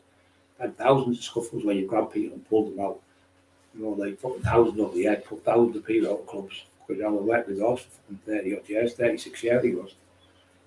Since I was at 19 till I was about 54, I think 53, something. I think it was a patching. But for that, he was on for even longer. The fact he was on since he was about 22, he was about 70 nearly. Hit the like buttons, guys. Don't forget push the like buttons if you like the channel, just to help do tinfoil lead in, the troll, the little idiot, the little bully who can't fight, who's never had a fight in his life, who would never meet me anywhere, only in a courtroom with about 80 police around him. Fucking shit house. Brilliant man, someone get rid of his dad's from him. Didn't he has a son? Yeah, he died. He passed away. He used to come my rave. It was called Heaven Club, and he was there every fucking night. I never used to charge him to come in. He was a lovely lad, big fattish lad, blondish hair. He was always in that with deal, stealing cars. He used to love pinching cars. So he used to come and have E with us. I used to give him an E and that for now. He was a nice kid. He passed away. I think it was through the drugs he died. But he was a nice kid and he was really polite, nice lad. But he never ever went to his dad bumming for money or nothing. He said, I won't ask him for now. He never done that. He was just a nice kid. I can't remember his fucking name now, but he was a nice kid. He used to come in on a Friday and Saturday night, stay all night with us, and fucking, he was good as gold, he was. He just loved being. Another one used to come was Gary Pallister's nephew. He played for the Billingham Bombers. He used to come in every night, big Les Horvath. He could have been the world's best bodybuilder. He was fucking brilliant lad. And he used to come in, I can't remember his name now. The Pallister, I can't remember his name, but he played for the Billingham Bombers, the ice hockey. Big lads, about 17 stone. And he was always getting banned because he was getting into fights on the thing, but he loved me. He absolutely idolised me, because he was probably about 18, 19 year old, and I was fucking 20 odd year old. And they'd come and see me, all these people from different places. Every night there was people, like top fighters from all over, top boxers and street fighters would come and see me to meet me because they're there with all the legendary fights I kept having, and beat this one, and fight for 5 and 6 lads and knocking them out and fight in the street with people, and gang fights and fucking shootouts and all sorts of things. I've done for armed robberies, kidnappings, shootouts at fucking the Coliseum. I got nicked for 2 of them. Got the blame for 3, got nicked for 2, got done to extortion, racketeering, attempted murder on 2 police. All fucking shite, all cacked up, all trumped up charges, like fucking youth in file. And you honestly think they're going to put me away for something fucking, give me 20 years for fucking, getting 20 years. The judges phoned me at 1 o'clock in the morning and told me, as if the judge is going to, Crown Court judge is going to phone you out a magistrate. Yeah, Jamie, we're going to give him 25, get him 20 years. It's shite. That's your delusional brain for the too much drugs. Okay, now. You can't stop taking drugs. 50 people still on watching because they can't stand this cunt. He's got no one's watching your channel. Well, how come? We've got just under 100,000 views, you mug. 100,000 views in less than a month. You fucking moron. There's hundreds of thousands watching. Now, next month, I reckon we'll have had, it's 9,750,000 something thousand. I think there's 100,000 more to go. 150,000 more to go, and we'll have had 10 million views in 3 years. And you've got to remember, I've been bad. I was bad for like a long time. I wasn't on all the time. I was on and off. I was in bed for days sometimes, probably to come on, but now getting stronger every day. Oh, that would knock you off fucking teeth. Right down your fucking throat, tin foil you, scruffy, little scruffy girl that took your head off that. The power in that would have knocked you out. Because you're just scared you can't, a little slap like that, bang, you little cunt. Little muppet on a string. Let's tell everyone, when's this Paul Sykes movie coming out? You've been fucking going on about for 10 years. We're still waiting for it. It's all shite in your head. Made up cartoons. Walter Mitty. You just sit there and you manifest these things in your head. And the more drugs you take, the more elaborate you come on. But when am I getting locked up? You've told the public now about 400 times, I've got him charged, he's going to jail, he's going to this, he's going that. You've been saying that now for 4 years, Jamie. 4.5 years. You just look like a fucking clown. An absolute clown, because there's no charges. What it would be classed as, construed as in courtrooms, you said, he said, she said, you said, he said, she said. So whatever you put against me, I've got 10 times worse what you said about me. But you're really delusional, because you know these coppers, you think they're going to be, the court's going to be the same, but they're not. When you get in the courts aren't corrupt in any way, shape or form. They put their hands up, them Crown Court judges, and they really do put their hands up, honest, and they will not buy. They don't go, oh, I'm going to do it because Brian Cockrell. They don't even know Brian Cockrell. The coppers might know me, right? But the judge doesn't, and the jury won't know me. And they'll see you want to fight me down London. I'll fight you in muzzle draw when I'm in a wheelchair. They're going to think, what an arsehole you are. So that's the first picture we're going to paint in the edge. An arsehole. We're going to let the jury see what you are. Then we'll put the dog walker on. He's going to give his evidence. And then we'll put Dave Thomas on. He's going to give evidence when he threatened to burn his house on. He's got all the screenshots on his phone still. Carol Edwards. There's that many people we've got. They've got all their stuff, what you've done. Emma's got everything, and Marie Howe's got fucking tons on you in a hard drive where you're collaborating with Irish Bull and to get Maria done in. You're in there. So that's, see, if you get me done for miscommunication, it's fuck all. But if you get done for conspiracy to pervert the course of justice, or conspiracy for violence towards someone, that's a massive jail sentence. That's nothing. Malicious communication, the maximum you get is 2 years. You can get up to 10 years, but it's got to be something ridiculous, but like what you've done. Sure, Rob Rich, his son's mate. I'm not sure who you mate. I can't remember it. I can't remember the lad, but I remember him in the club.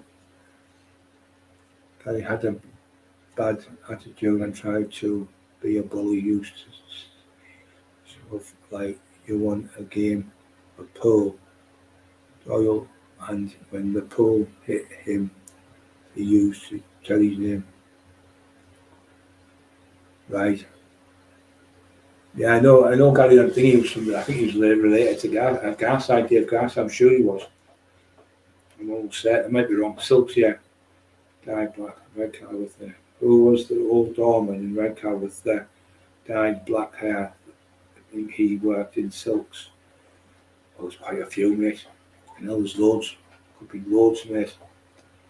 Fucking loads. There was Jimmy White Socks from Saltbed, black hair. There was Eric, Big Eric. He worked there. He had a blonde-haired girl, big lass. He worked Silks for ages there. I think you're talking about Eric. Yeah, he had pure dyed black hair with a moustache. Yeah, that's the one you're on about, Eric.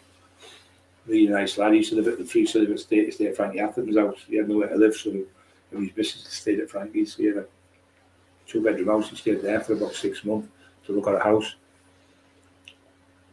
Yeah, there was them, and there was Norman Bushby. He was old school. I don't think it was Norman. He worked at Top Deck, Norman, and he worked at all the dogs in there. But he loved me, Norman. He said, "There's no one can beat you." So all the dogs would sit around in the night off after drink. They're all clubs. They'll all go into one club. There were 20 dogs in there. People with their wives, girlfriends, and they went and said, "These no one can beat you now. No fucker, no one can beat you." And these are like old school who were the best in their day, telling me about the 50s and 60s and the 70s when they were fighting and that, when I was only a kid at school. And I'd listen to them and look up to them, because they were nice people, and listen and learn. Instead of like Jamie Brown just thinks you'll tell him something, and 10 minutes later he thinks he starts telling you what your life's about, and you've done this and you've done that. And no, I didn't. You just make things up. You try to get me to say I had a fight with 6 people instead of 4 people. I wouldn't do that. I really have. Why? You could knock 4 people out unconscious. Why would you pretend to knock 6 out when you've done 4? It doesn't make sense. Just try to make things look bigger.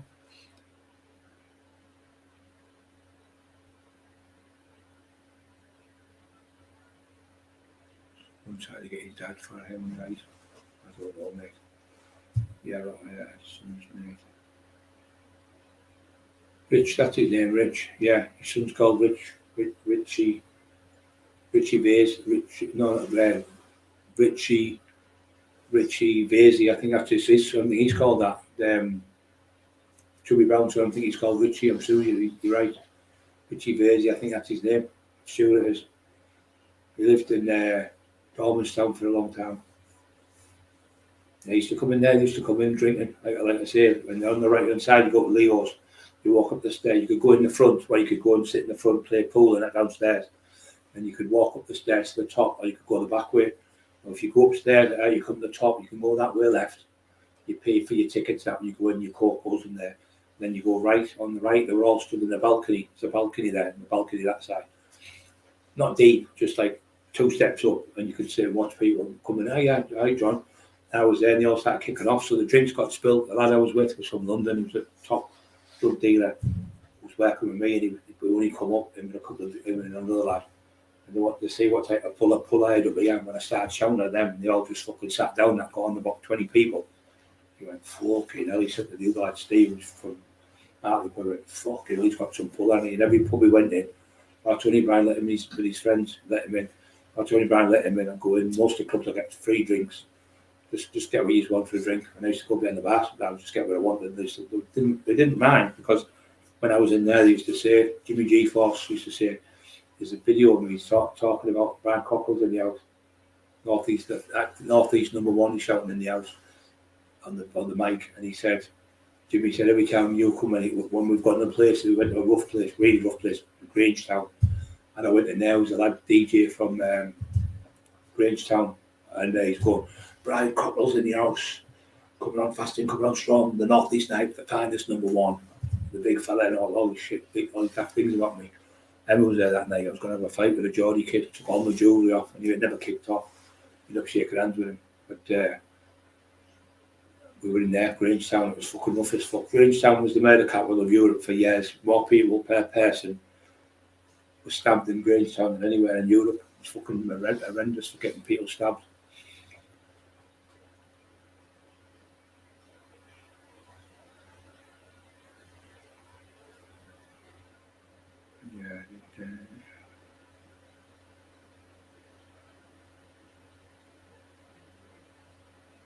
Yeah.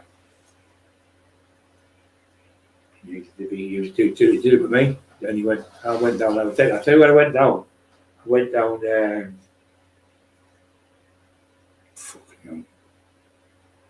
Coasters down Seaton, I think it was called. There was a Coasters, I think, something like that, on the right hand side where the toilets were, just near the beach. I got that club off the Wilkies out of the first night. I got that club. I ended up looking at one of the Wilkies best. He was a doorman, and he was a rugby player, but his dad was an inspector for the police. So I come in, we got the door, I can't remember the fucking name, it was a Coasters, I think it was called. So we went in, you went inside, then you walked up these stairs. What goes in, the Wilkie was like, daft cunt, big mouth, shouting at my dog because they stopped me. He said, I'm the fucking owner, you're not opening up here. But wait a minute, you've asked me to come over, these people don't know them. If he didn't stop you, he wouldn't be doing his job, would he? He went, oh. He said, I said, there's no need to speak to people like that, you're fucking out of order. So this lad went, what are you going to do? I went, fucking sparked him clean out, knocked him clean out. He took his jaw off. He was on the floor unconscious. So I've gone outside. I've gone and phoned the fucking police on me. Police. So I've had to run down the fucking, right down the other end. There's a phone box right just near there. Gone on the red phone John Black, because we never had mobiles there. On the phone, I need picking up. So I had to go to the Blue Lagoon. The Blue Lagoon's like a bit of the beach where I used to get sea coal from. Fucking freezing on the beach, shaking like fuck, need a power station. Anyway, John's come in a Jag for me, picked me up in a big silver Jag, took me home to me fucking house. Fucking freezing cold it was, absolute freezing. He had like a tank, I had a t-shirt underneath, a shirt with a tank top on, and then anyway, I knocked him out. I got the door off a lad, Kev Robson, I can't remember what he's called now, from Stockton, got me the door, ginger lad, and I used to work on Berlin's. He had that club there. I went there, and he got me this door, and I just thought, I can't stand. When I go on the doors, I say to the owners, I control the security, and I say who comes in, who doesn't come in. Do you understand that? If not, I'll just walk. He said, okay. He said, my job, your job being the owner, your job is to sell and help the people. My job's safety and to protect the people and to stop trouble coming in the door. So if I say someone's not coming in tonight, don't butt in, I'll just walk away and leave you. I've done that in a few clubs. I've just walked off. I thought, how are you telling me about security and you haven't got a fucking clue? You can tell by the body language of people, and they're going to be divvies or fucking cranks. Now, the worst thing you can do is have, like, say, 10, 15 lads coming in who think they can have a fight, because they will have a fight. And then when 15 people are fighting, you put them out. There's a big, massive carry on for about 20, 30 minutes getting them out. What happens then is all the good people get up, walk out the club, and no one wants to come in. So you need to stop them at the door before that escalates. And that's a good sign of a good doorman. But Flaherty was really good at it. Brian Flaherty, he's not coming in. He's had too much. I said, you can't come in, son. He said, why? Who's going to stop me? I said, I'm going to stop you. I said, no one in any trouble, but you've had too much to drink. Not tonight. Come back tomorrow, the next night, and I'll let you in for free, and I'll get you a drink. And then sometimes they'd have a go at you, just like you push them on the fucking ass most of them, because it's pissed. I was grabbing the head up and say, fucking behave now, like scare them a little bit. Then put him down like half choked, and like, like you can see them going, passing out. Sit him on a chair, behave yourself now, go home. Then they come back the next day and say, I can't believe I offered you out, and I feel stupid and that. I said, no, you were drunk. I said, learn your lesson, because it's not all dog like me. Somebody else could have took advantage of you there and really hurt you. I said, so, and I've got loads like that where I've done it, and they've said, Brian, I tried to have a fight with Brian Cockrell. He said, this is one kid on Tesco's. He said, I tried to have a fight with Brian Cockrell. He could have really beat me up. He grabbed me, picked me up, put me in the shopping trolley and sat on top of me until I calmed down. And he tells all the kids around, he said he would just pick me up as if I was nothing and sat on top of me, on top of the trolley. The guard, the guard and the Tesco's come out straight and went, another one being daft, is it Brian? I went, yeah, just being daft, and he was laughing their heads off. How many people still on? 71 people. This is all about you, Tinfoil. They can't stand you. They're loving the stories. They can't stand your shit. You can't have entertained, beautiful people like these because you haven't got the fucking know-how, and you're what you call a nobody. You want to be, but you're nobody. Never have been. You've always been a wannabe. You've never been anyone. And the books you read were all lies and shite and made up stories. You call it his own spin. You run out of stuff to say.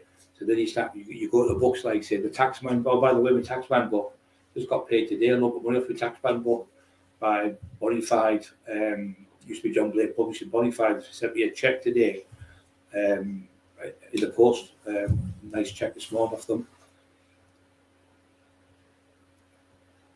Yeah, Ronnie Gilden, God, I know Ronnie. He used to go up my mate's missus. My mate's sister, sorry, used to go up there. He lived on, I tell you, Ronnie Gilden, he used to go out with Barry Gardner, who you're talking about there, Barry Gardner. And Barry Gardner's the one who's George Fawcett's stepbrother. And Barry Gardner's Ronnie Gilden's daughter, Ronnie Gilden's dad. Not Ronnie Gilden, Ronnie Gilden's girlfriend's dad. I can't remember him. She used to work in the club with us on the door. Nice girl. He lived in the closest, at the back of the closest near the Oasis. Not the Oasis, sorry, the what's it called?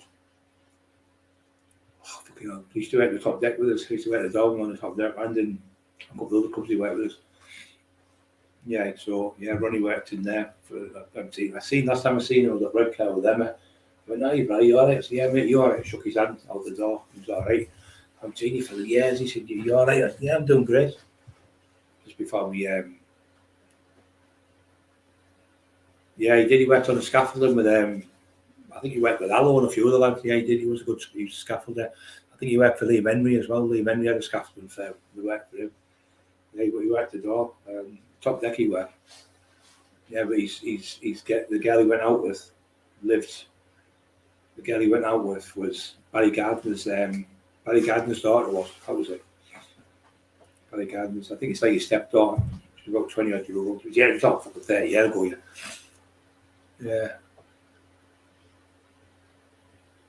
Kev B, I haven't seen him for years.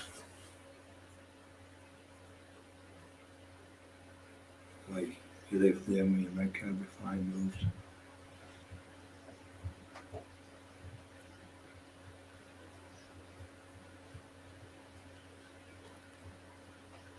Kev B, I don't know Kev B. Kev B from Redcar. Which Kev you're on about? Kevin B. I can't think of which one you're on about, Kevin. Can't think of a Kevin from Redcar. I can't think of Peter, Mark. Yeah, to go and work and stuff for 4 years. Yeah. I can't think of who Kevin is. Yeah, I just can't think of who he is, mate.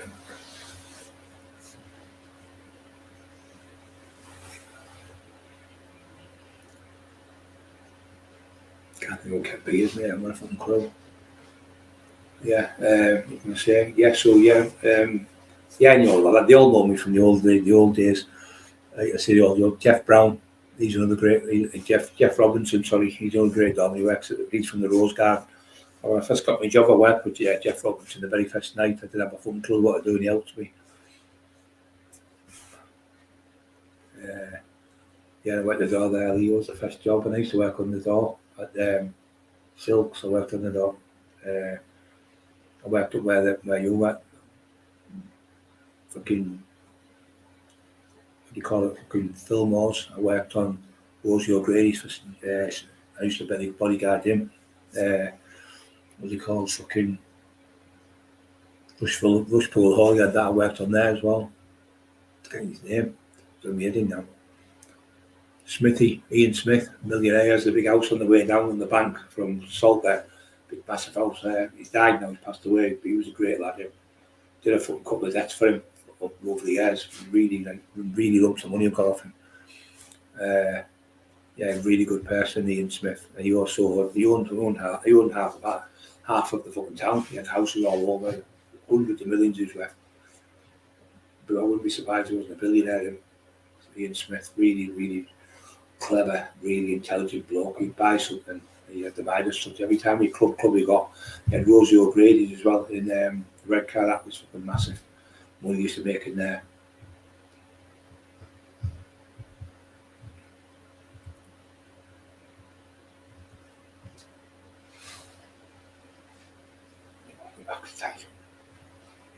Good fellas, yeah, still some Mark. I can't think of Kevin or this too many. Kevin out. Can't think of Kevin. Just can't think. Only Kevin I think is Kev Killy, and can't think of anyone called Kevin from fucking that way. I remember Sharkies and do remember Redcar, mate, Sharkies and Manhattan's. Yeah, Manhattan. That's where I worked. That's where I used to have all the gearbox stuff. The two lads. It was called Manhattan. They changed it to the Powerhouse. It was a Raven. It was owned by two Asian lads from Happy, and somebody else. I can't remember the second name. They were from Darlington, and I used to do I had all the e-box stuff in there. I just walked out of the barn and go where I want. I had it all boxed off, perfect. Lee Little used to work the door then. The two Joneses, Mark Jones, I think, and Steve Jones, two brothers, really good boxers. They worked the door in there. There used to be another nightclub called, what was it called, the nightclub? Rebels was called. It was like a club down London, like fucking beautiful. It was all done out, palm trees and everything, beautiful club, nice food and everything you could have in there. But that didn't last long. That shut down. And then they had another one called the Red Lion. That's still there. They had one at the very top, the Stockton. That's still there. And they had. I worked in all them clubs. And then the other one at the very top was called. What the fuck was it called? I think. What the fuck was it called? very top. He was in Morrissey. Remember that song? They had the flowers. He was singing that. Was and relax, don't do it. When it wanted to do. I was like 19, I think, when I went there. What's it called? Oh, for fuck's sake! Can't think of the name. Near the bus station it was. You used to go downstairs, and you could go upstairs to the top. It's like 2 levels. Can't remember the name of it. It's from Reading. Where I used to go in there all the time. I used to dance all the time on the flat dance floor. Me and a lad called little Chizzy, and there was another lad, Ellie Baines, Ellie White. Real nightmares, football over.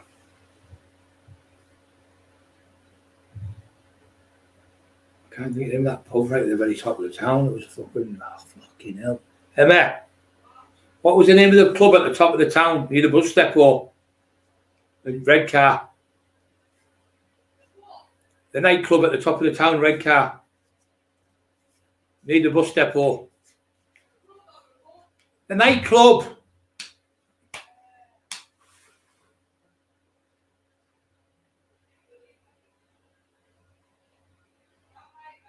Sandpiper, yeah, Sandpiper. That was at the Sandpiper.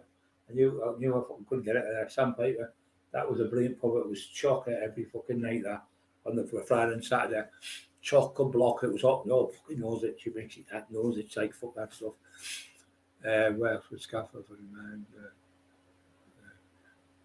you ever work with Liam Henry? Liam had a scaffolding firm from Middlesbrough. He had a load of lads waiting for him. Scaffolding for years, Liam. He had loads. He had Paul Debrick. Paul used to work on the scaffolds with him. He was a lovely lad. He passed away now. Mark Debrick worked on the scaffold as well. He had who else worked on the scaffold? I'm trying to think.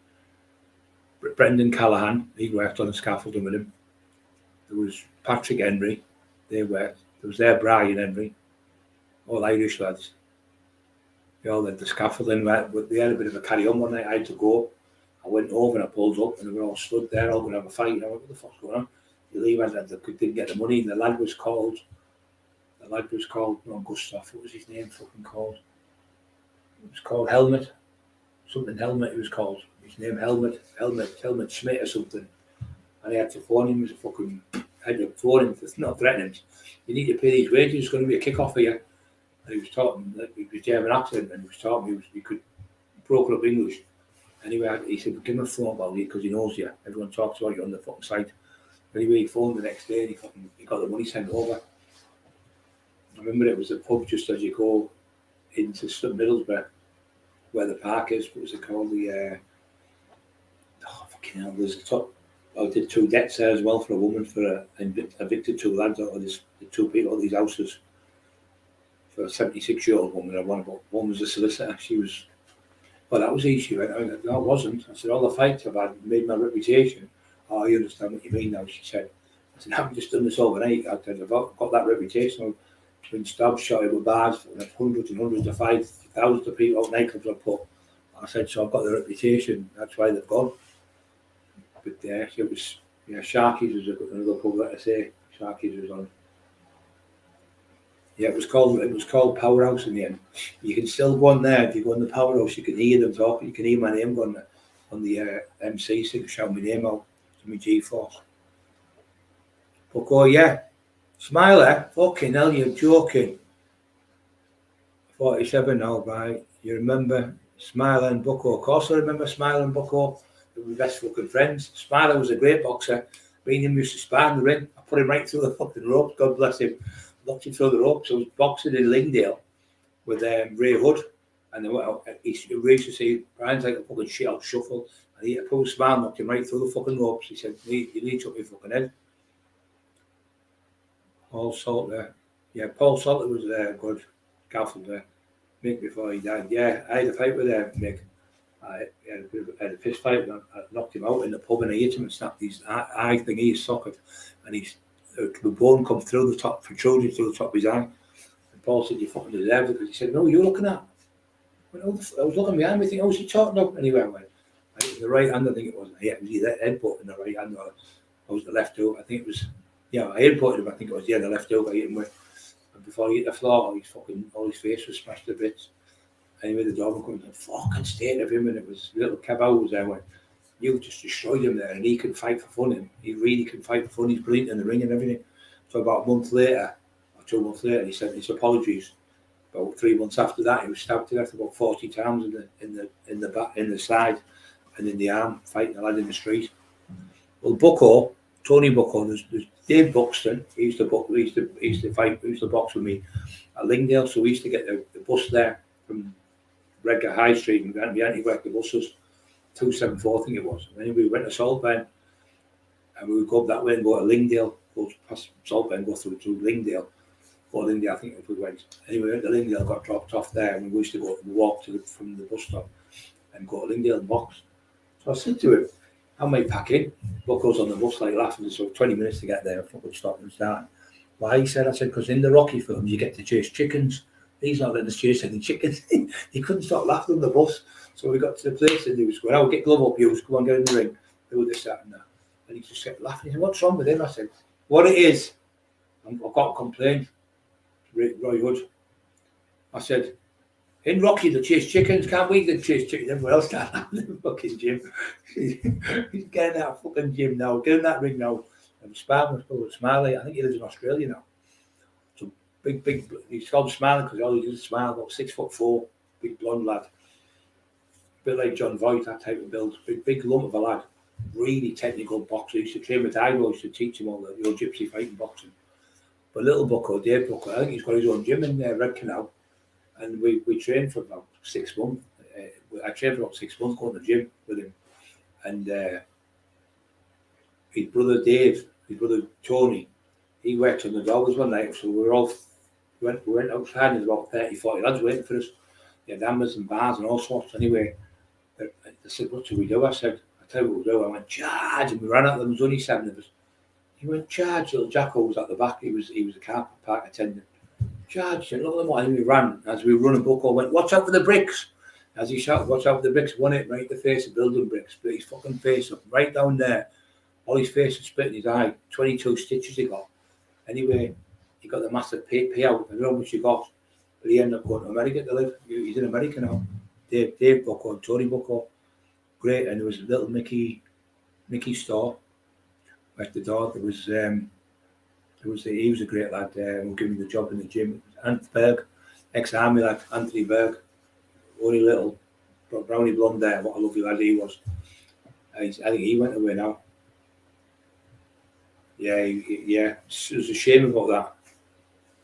I ended up being good friends with Paul. He had some trouble with some people. I phoned him up and said, fucking leave him alone, you. He's lost his brother, you fucking assholes. Anyway, I stopped it. Yeah, he used to work on the door, Smiler. Sometimes he'd work in Sharkies and places like that. He was a really good lad up there. I think he contacted me from Australia. He said, it's me, Bucko, it's me, Smiler. I said, it's not you. He said, it is, it's me. He said, I used to spar with you, you fucking put me through the ring. And he was talking to me on the phone for about half an hour, about an hour and a half, sorry, for ages, but everyone was talking to him as well.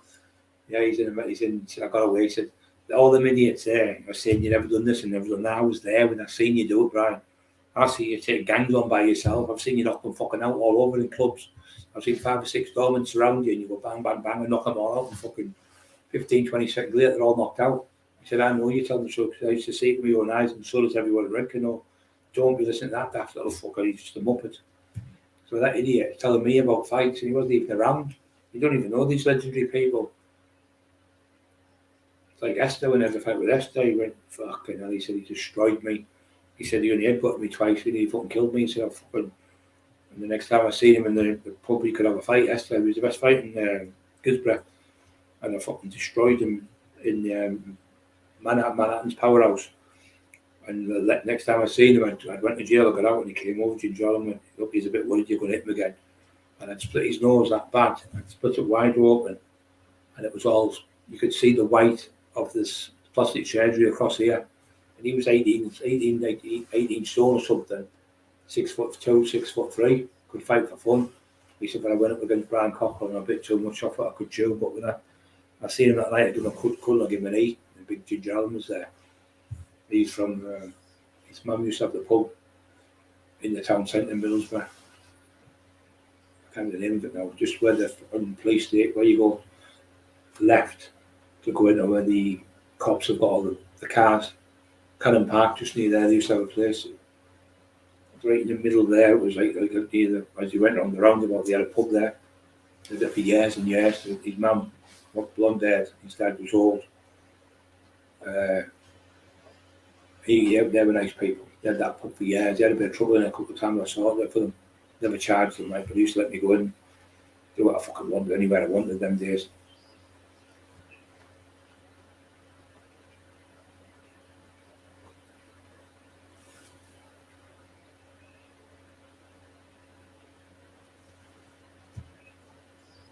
Jeff.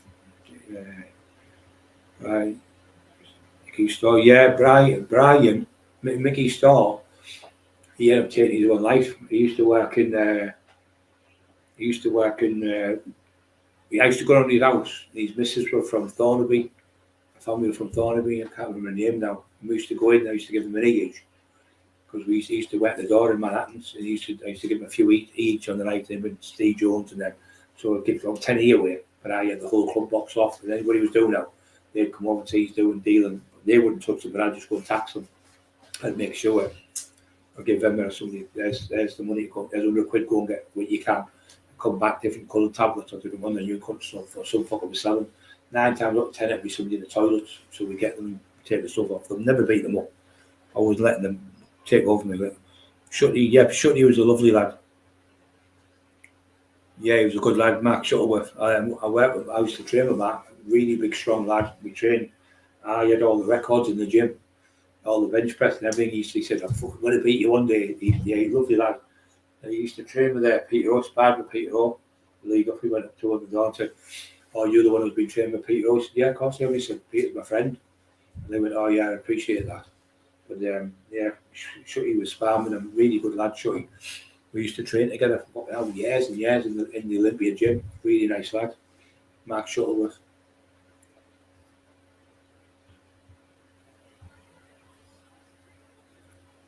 Yeah, Lee passed away, didn't he? With fucking Shutty. Was a good lad. Maxie on the door with Lee. In the powerhouse. Yeah, they were good lads, all good lads. Fucking sad. Like I say, everywhere you fucking go, mate.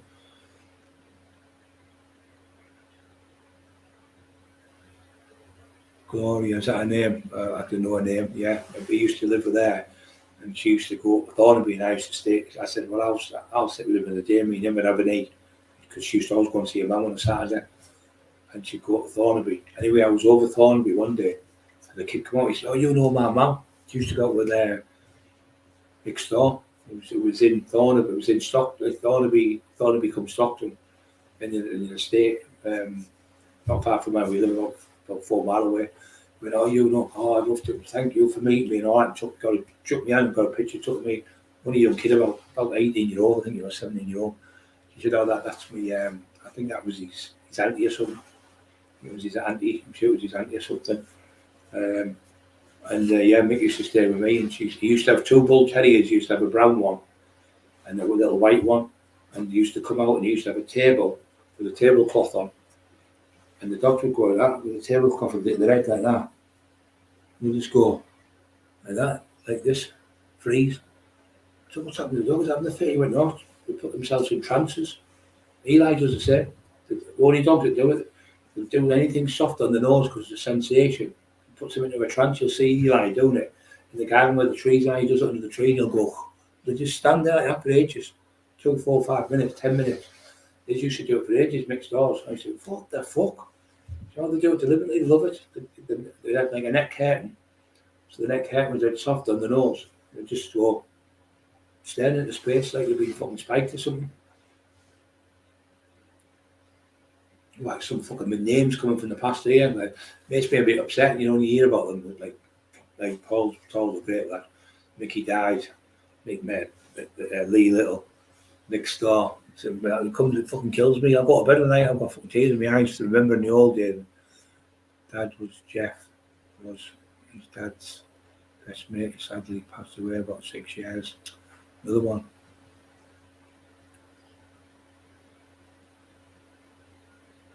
Yeah, it's fucking sad, isn't it, mate? That's what I'm saying. You've got to, honest to God, you've got to live every day. I don't know what the old Mark was on, I'm not sure, but he used to work in Eston.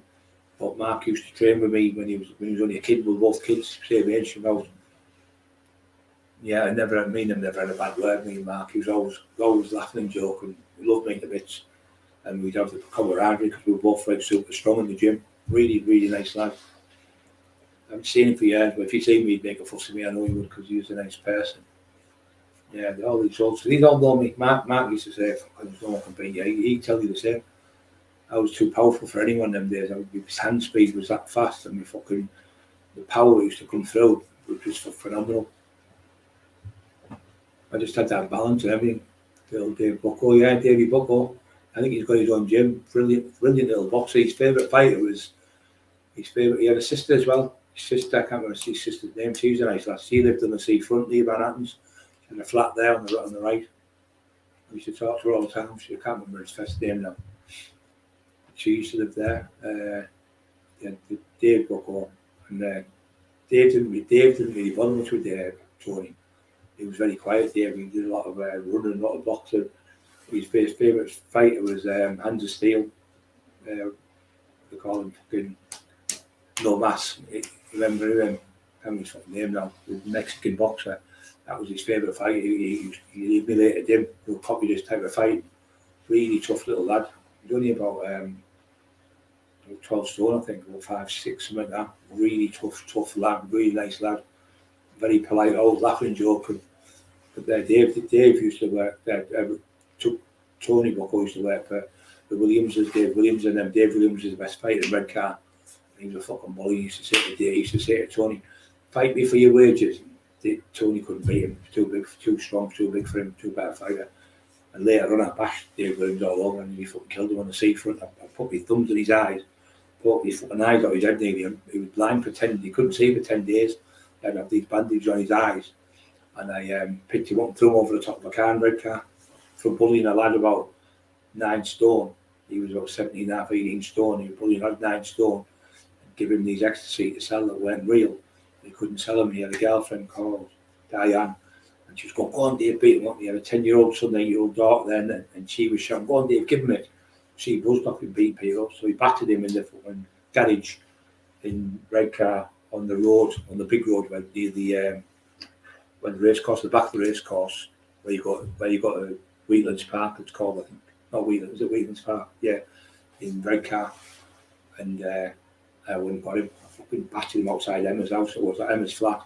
I didn't have to, battered him all over the fucking street. What a cunt. Bullied me when I was a kid. I couldn't do that, but I was too little. And in my head, I thought, I'm going to get you when I get back. Because everyone kept saying he was the best for years. He beat Peter up twice as well. Really good fighter, but the taxman destroyed him. When I was only 19, he tried to bully me. I think Mike Tyson was fighting that night against Owen Crusher Smith. I was either 19 or 20, and he was just too big for me. I was only about 14 stone at the time. But in my head, I thought, I'm going to get you back, you cunt. I'm really going to get you back. And then later in life, I was about 24, 25, I fucking got him on the Recollections for just before the place where they used to play darts, the court and ball, right on the seafront, and on the other side was the boating lake. I battered a lad there, knocked him out and taxed him, and later on he ended up killing someone, shot someone, and the gun was in that little boating lake. Found about 20 shotguns and about 30 knives in there. They drained the whole lake, and he would have got him. He got lifed off. Right, guys, I'm going to go. We've been on about 3.5 hours. The longest one we've ever done, I think. Your wife should be going fucking mental with me saying that fucking taxman. People going, divorced, another one divorced, another one divorced. You're on there more than you are fucking talking to me. You're in love with the taxman more than me. Girlfriend in hospital, got drunk, went to the starting gate pub, a few drinks, got told, no more drinks, told them I see you tomorrow, laugh out loud, and did laugh out loud. My boys go down, now freedom, all you do is worry about them, it's weapons, mate, it happens 1-to-1. Yeah, there's none of that, yeah, bad stuff, Kev. Everything's okay, Kevin. Peter the Vox, freedom, legend. Yeah, there's none of that now where we would go say, like somebody would be calling me in a pub, and I'll be sat on the table drunk calling you. Sometimes you just let it go, but me, somebody said out, I'd have to go and get over them. I couldn't leave, couldn't sit there in the house. It'd just take away my brain, think you can't, slagging me in pub with loads of people. I'd go and say, right, out there on the field, and destroy them in seconds, absolutely destroy them. But I never used to go fullish, because if I did, I thought I could kill some fucker with the punches. I thought I'm going to go to jail, because I know quite a few people, only 10, 11 stone, bit people and killed them. Well, the size of me, any people said, you need to stop that big right hand, because it's going to kill someone, that you'll kill some fucker. And John Black said the same. You're not here to knock a wall or a horse down, Brian. You're only not going to make a 14, like a big man's 14 stone, you're 24 stone. You're just under 24, your clothes on, you're over 24 stone. How the fuck's anyone going to stand up against that? They haven't got a chance. Once you get hold of them, you've destroyed them. They can't get out of that grasp because you're just too strong. We're going to nightclub. I tell them that we're going to the nightclub. Right, rock, yeah. Well, we will all go one night, guys. Right, I'm going to love you and leave you, and thank you so much for listening to my stories in the day. I only tell you the truth. If you ask any of these people like Mark Shuttleworth, and you see them, they'll all tell you Brian was a lad in the day. He's not a liar, he's telling the truth, and he was doing these weights, massive weights. When he was a kid, he used to train Mark and people like that. So they'll always tell you the truth. People always, if you tell lies, it always comes out in the wash. My dad said to me, Mum, you tell the truth, son, you shine. If you don't tell the truth, you look like a dickhead because you tell people out you. Right, I'm off now, guys. So thank you ever so much. Absolutely. I've enjoyed tonight the best for ages. That's why, maybe that's what I should do, take a bit of that stuff before I come on. I've never, besides a bit sore, I'm usually barking, not like throwing up, so maybe that's what I should do. Swap the meds to what I've had on tonight. Maybe that's what I'll do. Not going to go on every night for fucking 3 hours though, but absolutely marvellous tonight. Brilliant. Right, I don't know how to turn this off. End stream, the corner it says. It's only one guy, so don't forget to push the like buttons. Love you all. If you ever need me, I'm only a phone call. I'm only a text away. I'm only on the other, a couple of type whatever, and I'm on the phone to you straight away.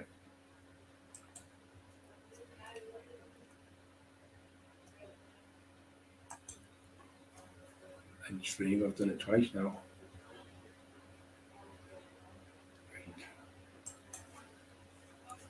It's not ending. End stream. Ah, fuck off. I don't know how to do this, it's driving me fucking mental. Oh, what's going on here? There's all sorts coming on the fucking thing. Ah, fuck off. I'll do something you have to do it. I mean, that light can't do it. Oh, my legs, fucking hell, I'm seized up. Bring it off there. There's people from Mickey Store, people in New Mickey Store and everything. Hey? People in New Mickey Store from right now and take it all. Yeah. Do I turn it off? I can't do it, it won't go off. Oh, so the new one? Yeah, they're good, yeah. Do you remember Bucko, you said? Do you remember little Brave Buxton? Fucking training for fucking, yes. Tony Bucko trained in the gym up here. Smiler, running up Smiler. I said, wait, Smiler, not Smiler for the ropes. Then he used to stay down, knocking right through the ropes, fucking boxing in the gym. Yeah. He's Smiler. Oh, I don't know how to find this. What's going on? Off the wall, put that one. Hey? No, you can't do it like that. 2 seconds. Oh, what's that say? Cancel. I don't always got one of those windows open. Tell you what. Oh, no. Everyone was on there tonight. Was that? I can't get it open. Oh. I don't know what you've done here. Or what the hell, man. Hold on, 2 seconds. Oh, I don't know what's going on in here. Can't get it off. Right, end stream. I don't. Shut up. Fuck's sake, I'm trying to do this. Oh, and I'm still alive as well doing this.